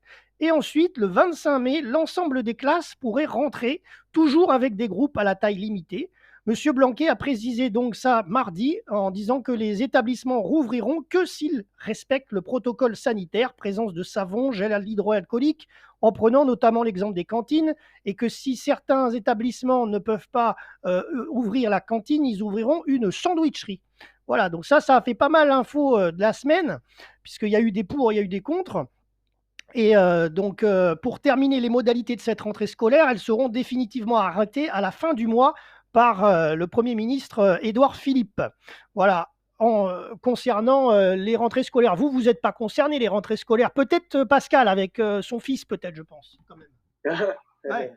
Le cas Tristan, voilà. J'ai un gamin, c'est un gamin, il va avoir 16 ans. Monsieur a voulu devenir basketteur pro il y a déjà longtemps. Donc il veut toujours devenir basketteur pro, et il deviendra basketteur pro. Et donc il a décidé de quitter le collège à partir de 12 ans et demi. Donc lui, ça le fait marrer, quoi. Parce que lui, il est confiné, puis il va avoir 16 ans, il est confiné, donc il a tous ses potes qui étaient en seconde parce qu'il est en seconde maintenant, et qui se retrouvent à bosser à la maison. Alors il y en a qui apprécient. Hein. Alors, c'est injuste parce que c'est évidemment les plus doués qui parviennent à s'en sortir. Pour les autres, ben, ils ont été à peu près sages les 2 premières semaines. Après, je pense qu'ils sont tombés sur Fortnite et compagnie, ils ont laissé tomber. Mais bon, c'est un peu normal, ce sont des gamins. Et lui, bon, ben, ça ne dérange pas, il connaît le truc par cœur. Donc, mais c'est vrai que de toute façon, ça ne me surprend pas qu'il veuille faire revenir les gosses parce que travailler à la maison, c'est vraiment particulier. Il faut qu'il y ait un projet derrière. On ne peut pas laisser des gamins comme ça. Ça ne peut pas être imposé. Ça va durer 15 jours. Et après, les gamins se perdent. Ça va marcher chez les gamins. Quand même, hein, parce qu'il y a du danger. Peut-être vous, dans les Pyrénées-Atlantiques, vous êtes un petit peu plus tranquille. Hein, mais je veux dire, il y a réellement du danger à faire reprendre. Je veux dire, je ne sais pas, en région parisienne, tout ça. Ah oui, non, moi, je pense qu'on aurait très bien pu faire reprendre qu'à la rentrée. Je veux dire, c'est pas un impératif. Socialement, ça va poser un problème. Alors, le problème en région parisienne, ils les font reprendre parce que il y a beaucoup, il y a quand même 19% de personnes qui sont illettrées en France, faut le savoir, hein. Donc, résultat des courses, on peut pas laisser des gamins à la maison en train de décrocher, ou il y a des parents qui peuvent pas nourrir leurs enfants parce que c'était la cantine qui les nourrissait. Donc, c'est une des raisons aussi pour lesquelles ils reprennent. Pour ces familles, ils sont, voilà. Oui, l'école, elle n'est pas. Ils se retrouvent dans des situations dramatiques. Personnellement, je suis assez opposé à ça parce que si à la place, eh bien, ça nous crée des milliers de morts, je pense que le résultat n'est pas positif. Maintenant, je veux dire, enfin, moi, je suis même contre, hein, je suis contre, et je veux dire, ça ne va pas changer grand-chose de reprendre un mois avant les vacances. Et, oui. Enfin, moi, je suis vraiment opposé, hein. Il faut voir l'intérêt supérieur qui est l'intérêt de la pandémie. À suivre. Quand il y aura une deuxième vague, ils arrêteront tout le monde de nouveau. Ouais. De toute façon. En disant, on a fait une erreur. Arrêter une bonne fois pour toutes, faire vraiment ce qu'il faut pour reprendre dans de bonnes conditions.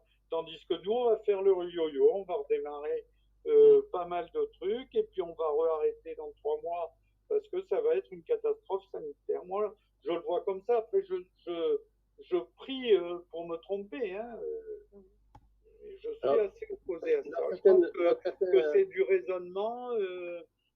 Le problème qu'on a en France, c'est qu'on improvise à chaque fois qu'il y a un truc. Voilà. On est obligé. On est les rois de l'impôt en France. Mais c'est pas qu'on est obligé. Hein. Je veux dire, moi, je l'ai vu dans pas mal de choses. Quand je suis rentrée dans l'armée en 80, il n'y avait pas tellement de filles. Et ben, c'était de l'impro. Quand je dis c'était de l'impro, on était les premières à rentrer. Et après, ils ont multiplié les contingents de filles qui sont rentrées. Hein. Mais à l'époque, les 3 premières années, de 79 à 82, ils avaient pris des filles en test pour voir comment ça réagissait. Si après, ils allaient féminiser plus l'armée. Et bien là, je peux dire que c'était de l'impro. Quand on est arrivé, on nous disait de toute façon, on ne vous a pas demandé de venir, puis ils n'avaient rien préparé. Mais quand je dis rien préparé, c'était rien préparé. On s'était retrouvés. Enfin, il y avait plein de trucs à l'époque, quoi. C'était pas préparé, c'était toute l'improvisation. Et on fait à chaque fois de l'impro. Oui, mais on n'est plus dans le système. Et gouverner, c'est prévoir. Les gens gouverner, c'est prévoir de la même manière. Et à chaque fois qu'on nous a donné un ordre. Qui avait été annulé, qui avait service militaire. Bon, j'ai entendu parler. Le service militaire, ils ont dit on l'arrête. Ça a été du jour au lendemain. On a passé un an là-bas, bien ou mauvais. Bah oui. Et quand on a fait la journée, la JAPD, les premières journées d'appel à la préparation à la défense, eh ben c'était de l'impro pareil. On recevait les mecs, on n'avait même pas une formation, on n'avait rien du tout. Allez, vas-y. Non mais c'était débile, hein. Allez, je continue mon point. Donc là, on était sur la journée de mardi. Ensuite. Info importante qui est tombée mardi, moi personnellement je le suis parce que c'est un Marseillais, mais bon, le professeur Raoult, directeur de l'IHU Méditerranée Infection, a confirmé mardi 21 avril le recul de l'épidémie du Covid-19 à Marseille ainsi que dans la région PACA. Voilà, alors il y en a qui croient, il y en a qui ne croient pas. Moi, je pense personnellement que c'est pas faux. Le traitement à l'hydroxychloroquine, là, tout ça. Mais donc voilà, donc lui, il a une chaîne YouTube avec l'IHU Méditerranée Infection et il a fait cette vidéo qui a fait le buzz mardi. Et puis rappelons-le, il y a quand même 8 jours, il y a monsieur Macron qui est quand même allé voir le professeur Raoult pour aller le consulter avant de faire son allocution télé. Alors il y a des rumeurs, ben là Colette va s'énerver, j'en suis sûr. Mais il y a des rumeurs qui disent, il y a des rumeurs, est-ce que c'est une info, est-ce que c'est une intox, qu'il y aurait quelqu'un de la famille du côté de chez Madame Macron qui aurait été soigné par le professeur Raoult. Voilà. Info intox. Peut-être Madame Macron, hein, non, je pense pas, mais la fille. Une personne âgée à risque. Non, je crois que c'est la belle-fille. Hein, Colette, tu as des infos, non? Non, j'ai pas d'infos. Pas d'infos du côté d'En Marche, non? Bon, bref, on ne saura pas, c'est la vie privée du président, mais bon, voilà. Qu'est-ce que vous en pensez de ce professeur Raoult? On n'en a jamais entendu autant parler que depuis ce dernier mois. Ouais, c'était un triste inconnu avant, mais bon. Ah, il faisait partie du conseil scientifique quand même. Hein. Son métier. Il a besoin pareil, des enseignements, c'est ça. Attention, je n'ai pas dit qu'il était incompétent. Non, mais après, chacun doit rester dans son seuil de compétence. Absolument. Je suis bien d'accord avec toi. Ça serait beaucoup mieux. C'est sorti un peu de... Tu veux que j'explique? Normalement, alors maintenant, ils ont quand même essayé d'autres traitements que celui du professeur Raoult. Apparemment, maintenant, ils disent qu'avec des antibiotiques, on arrive aussi à l'enrayer. Donc voilà.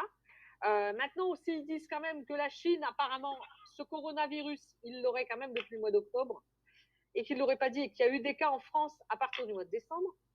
Impossible. Hein. Qui sous-entend que moi, quand j'ai été malade en décembre, je l'ai peut-être chopé.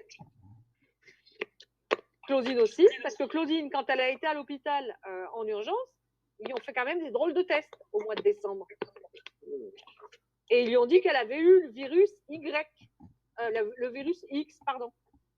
Parce qu'il ne donnait pas de nom à ce moment-là. Bon. Et j'ai eu une collègue de bureau, parce que moi je devais être du coup positive et après je l'ai développée, qui s'est retrouvée en réanimation avec une pneumonie. Donc, à mon avis, on l'avait déjà, hein, mais c'était comme la Chine ne l'a pas dit, ils l'avaient chez eux, ils n'ont rien dit. Non, mais ils ont été obligés de le dire en janvier. Pourquoi? Parce que c'est le lanceur d'alerte, c'est le médecin qui a fini par le balancer.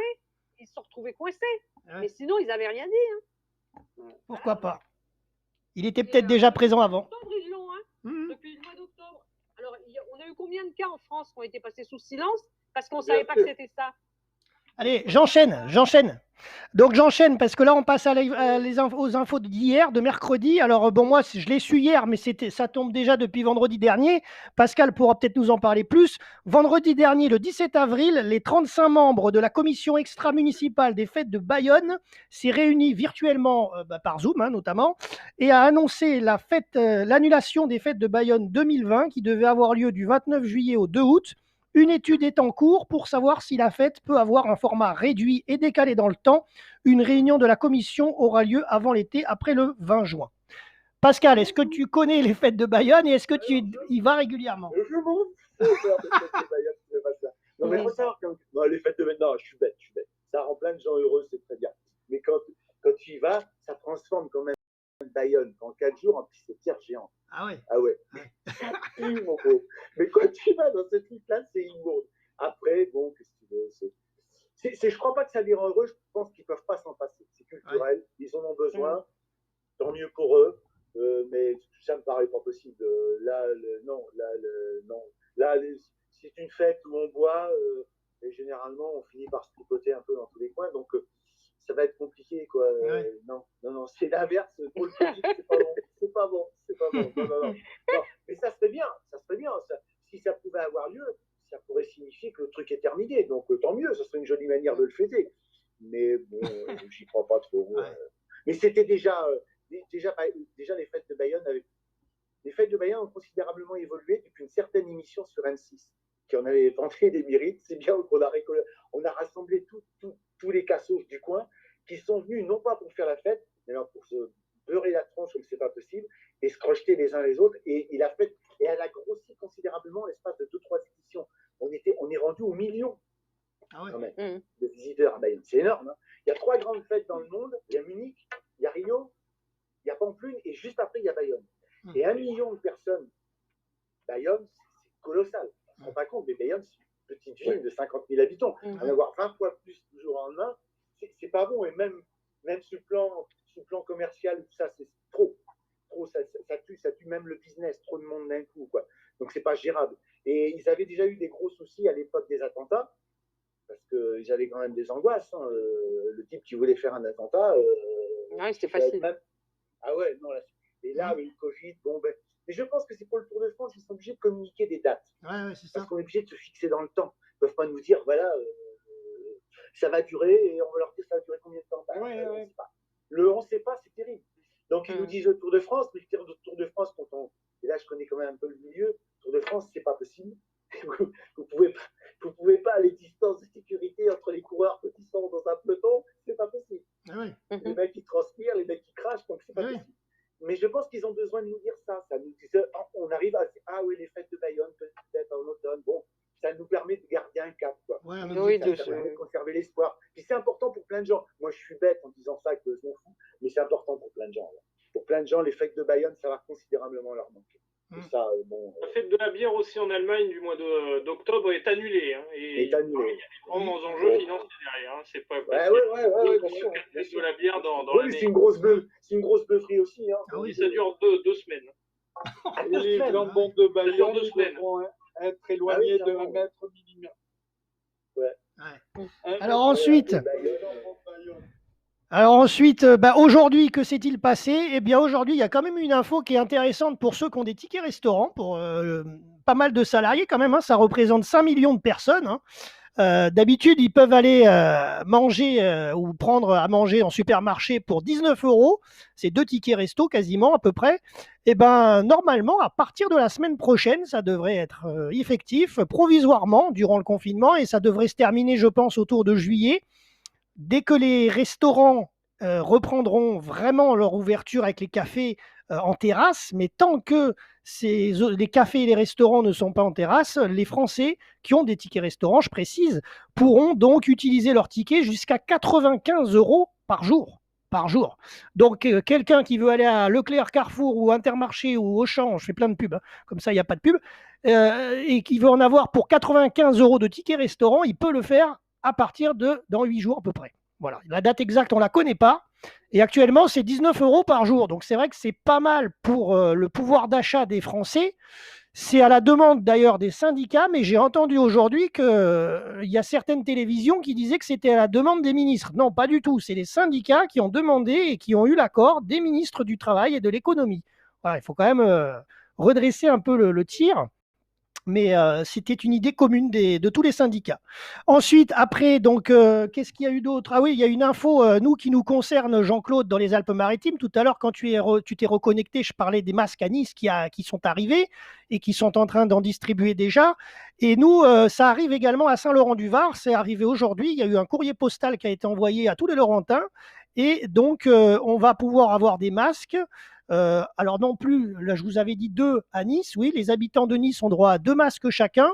Jean-Claude, je pense qu'à Saint-Janet, tu seras comme moi à Saint-Laurent, on n'aura pas droit à 2 masques chacun, on aura droit à 1 masque par personne. C'est divisé par 2, voilà. Hein, nous, c'est divisé par 2, les Niçois, ils en ont 2 chacun, et nous, c'est 1 chacun. Bon, bref, voilà, bon, on a 50% du budget, quoi.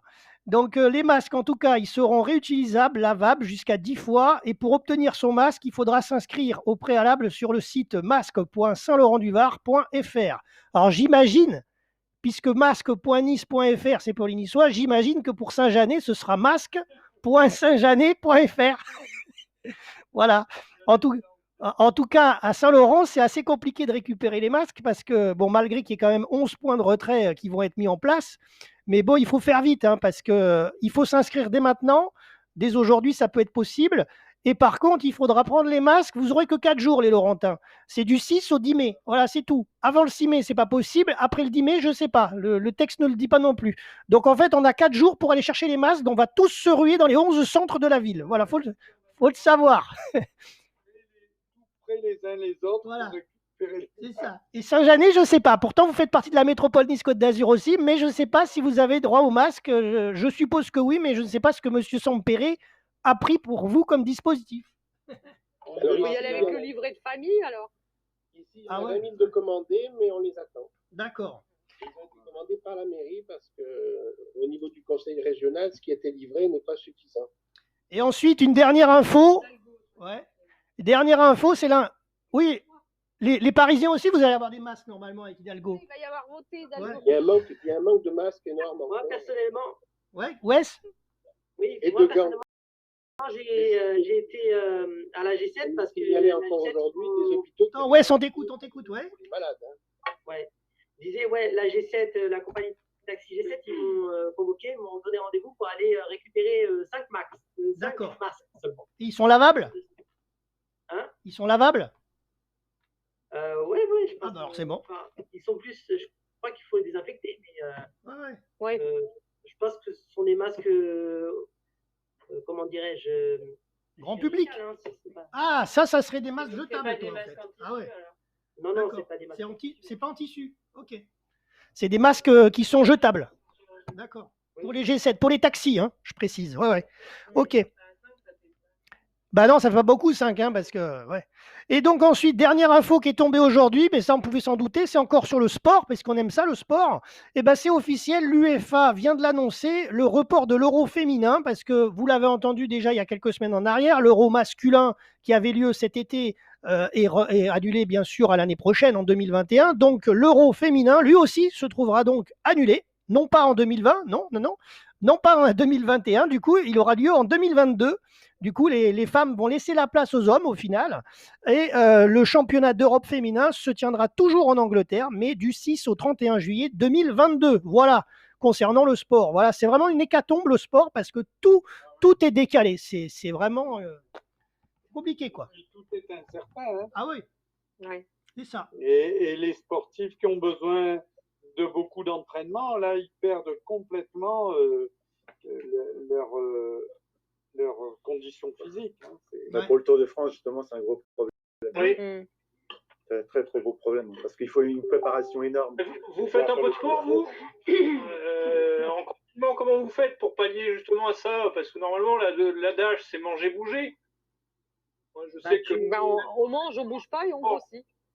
Sinon, il y a une solution, Florent. Tu prends un vélo d'appartement. Il faut aller l'acheter. Ah ouais. C'est ça le problème. Ou un rameur. Il faut aller l'acheter. Céline, on t'entend pas. Attends, je te réactive. Hop. Du yoga. Céline, tu disais? Moi, j'ai fait un peu de vélo. Ouais. Du vélo d'appartement, mais maintenant, c'est plus possible pour moi. Donc, oui, je fais du yoga prénatal. Voilà. D'accord. D'accord. Il y a plein d'applis qui sont gratuites en ce moment, justement, pour faire du yoga et du sport à la maison. Donc, ouais, exact. Exact. Il y en a qui ont essayé le sport à la maison, sur les tapis, etc. Il y a plein de vidéos sur YouTube. Moi, j'ai rien essayé du tout. J'ai pas essayé. Alors, on a les masques, un peu de danse et du vélo d'appartement. Alors moi, j'ai testé parce que... J'ai essayé la plongée. Ah, ouais. En piscine, alors, hein? Non, moi, j'ai fait... Pour rigoler, je fais une vidéo par semaine de sport sur Twitter. Et ouais, bon, c'est parce qu'en fait, faisant du badminton chaque semaine, on fait beaucoup de gainage au badminton avant de faire du bad. Et donc, du coup, je donne un mini aperçu en fait aux auditeurs. Alors, je l'ai fait mercredi, je l'ai fait hier. J'ai fait un petit cours de sport de 10 minutes, 11 minutes précisément, 1 minute chaque mouvement. Et donc, ça a fait une vidéo de 20 minutes et elle est sur notre chaîne Asso RVPB. Voilà, puis j'en avais vu une la semaine dernière. Je pense qu'une fois par semaine, c'est pas mal. Voilà, après, il faut avoir le temps tous les jours parce que moi, j'ai pas le temps, tout en travaillant au milieu. À la même occasion, s'il y a des amateurs de foot pour maintenir leur forme et tout ça, j'ai mon fils qui a une chaîne YouTube sur laquelle il donne plein de conseils. Vous marquez Val, parce qu'il s'appelle Valentin, Val Liénard sur YouTube.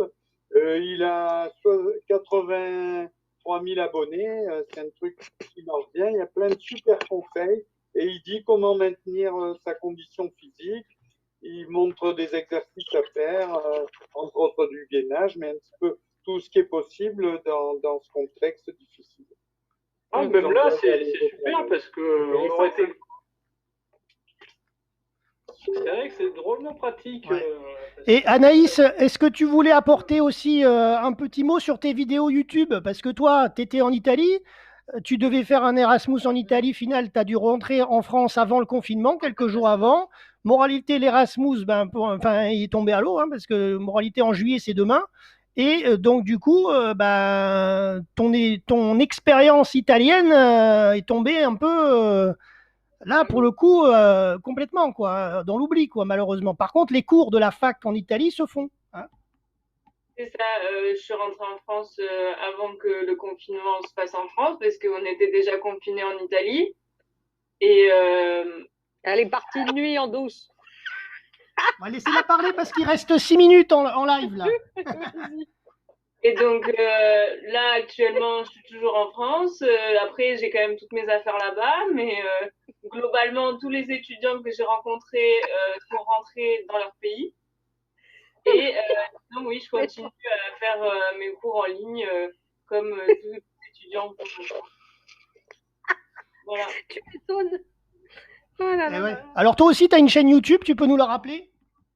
Oui, ma chaîne YouTube, c'est We Are Smile, et vu que j'avais déjà répertorié mon expérience que j'allais partir en Erasmus, j'ai aussi filmé ce retour en France, et justement ma prochaine vidéo, ça sera le passage à l'aéroport, et c'était une 3e dimension en fait. Ah ouais. En plus avec Ryanair, non, c'est pas ça. Faut pas faire de pub. Il y avait Ryanair dans l'histoire aussi. Avec quelle compagnie? Oui, je suis partie avec Ryanair. Il y en a d'autres, hein. Il y a EasyJet, il y a Air France, mais bon, tu as choisi Ryanair. À Beauvais. Ok. Ah oui, à Beauvais. Il fallait arriver le plus vite possible. Hein. Allez, il nous reste 4 minutes. Ouais. Il nous reste 5 minutes. Donc, je propose qu'on fasse le mot de la fin pour tout le monde. Donc, chacun fait son petit mot de la fin. Céline, le mot de la fin? Pour moi, c'était une première expérience puisque d'habitude, je suis jamais à l'antenne. Donc, voilà, c'était très intéressant d'échanger ce soir et un bon entraînement pour moi. Donc, je suis ravie et j'espère que le peu de choses dont j'ai parlé a été utile à certains. Donc, voilà, c'était à refaire, je pense. Voilà, bonne soirée à tout le monde. Merci. Merci à toi, Céline. Je te félicite pour le futur bébé. Et en tout cas, faut bien se reposer. Repose-toi bien, parce que ça va arriver vite. Hein. Avec le confinement, c'est l'avantage. Ouais. J'ai moins de mal à trouver du temps pour me reposer. Colette, le mot de la fin de ton côté? Écoutez, moi, je vous remercie d'avoir participé à cette émission. C'était sympa qu'on était tous réunis, parce que on sait qu'il y a la radio, mais on tous. Donc, voilà. C'est l'occasion de se rencontrer via Internet, mais c'est intéressant. Voilà. Jean-Louis, président, monsieur le président. La même chose, on est très content de voir. Je crois que ça ne sera pas la dernière parce que si on fait le tour des adhérents, il y en a quand même une bonne quarantaine. Encore deux des émissions. Et je sais que chacun a ses problèmes aussi quotidiens. Alors je souhaite que tout le monde se porte bien, c'est surtout ça, parce que malgré tout, la vie continue. Et puis comme on a dit, il faut changer. C'est bien, moi je trouve qu'il faut aller de l'avant, toujours. Ouais, ça. D'abord, prenez soin de vous, c'est ce qui est le plus important. C'est ça. Florent, Anaïs? Merci à vous, c'était vraiment sympa. Continuons cet élan de solidarité à travers Internet, c'est beaucoup plus simple et ça permet de lier les gens partout dans le monde. C'est assez fantastique. Hein. Si on devrait retenir quelque chose, c'est cela. C'est pour ça qu'on avait sorti Paddington. Hein. Vous aussi. Gardez vos animaux. C'est bien d'adopter des animaux, mais après, il faut s'en occuper. Donc, adopter des gestes barrières aussi. Hein. C'est ça. Il y a beaucoup de rejet des animaux avec ce virus, mais faites attention à eux aussi. Même moi, j'ai le poisson, là, vous voyez, on ne voit pas parce qu'il est... Si, on peut le voir, hein, mais il est là, le poisson. Il est dans l'aquarium. Mais vous savez que si je pars, il n'est plus là. Hein. Donc, je suis obligé de rester aussi. C'est pareil. Hein. Au bout de 8 jours, lui, il a faim. Hein, donc, sinon, je le retrouve là-haut en train de faire la planche. Hein. Jean-Claude, dernier mot? Oui, ben moi, je veux dire un peu ce qu'on a dit, c'est-à-dire faites gaffe à vous, lavez-vous bien les mains, même un mètre, on nous dit 1 mètre, mais dans beaucoup de pays, ils considèrent 2 mètres. 1,50 m. Faites gaffe à vous, et comme ça, on se retrouvera tous ensemble, en forme, déjà pour une prochaine vidéo, et dans du plus long terme, pour manger un morceau, tous ensemble, j'espère, hein, et surtout, voilà, faites gaffe à vous, à vos proches. Voilà, exact. Donc ouais, on a eu Pascal qui vient de me mettre un mot là, parce que justement, il a eu son téléphone qui a planté. Je pense que c'était un problème de batterie. Donc, merci à Pascal également qui était avec nous aussi là. Vanessa qui était avec nous au début de l'émission. Et également à Claude Catulle qui a participé avec nous via sa ligne téléphonique depuis Cannes. Hein, et depuis la Croisette, quasiment à un quart d'heure, il habite à peu près de la Croisette. Et donc voilà, donc merci à tous de nous avoir suivis. Il reste 1 minute 20 avant que Zoom nous coupe pour la 3e fois, mais vous inquiétez pas, je donne les annonces un peu de régie technique, parce qu'aujourd'hui, donc on était en live sur Facebook. Alors j'ai pas le rendu, je sais pas ce que ça a donné, on verra demain, on prendra le replay et puis je l'enverrai à tout le monde. Et puis je l'enverrai aux auditeurs aussi sur YouTube, parce qu'on n'était pas en live sur YouTube. Et ensuite, on était en live sur Twitter également. Je vais voir si ça a bien fonctionné, sinon on fera une rediffusion sur Twitter demain. Et pour terminer, donc, dernière info, on a un autre logiciel qui fonctionne un peu comme Zoom, mais qui est en open source. Donc peut-être qu'on le testera une autre fois, parce que Zoom, c'est quand même un petit peu compliqué de changer de réunion tout le temps. Voilà, donc sur ce, je vous dis bonne soirée à tous. Voilà, parce que ça coupe dans moins d'1 minute. Et puis je termine avec les auditeurs. Bonne soirée.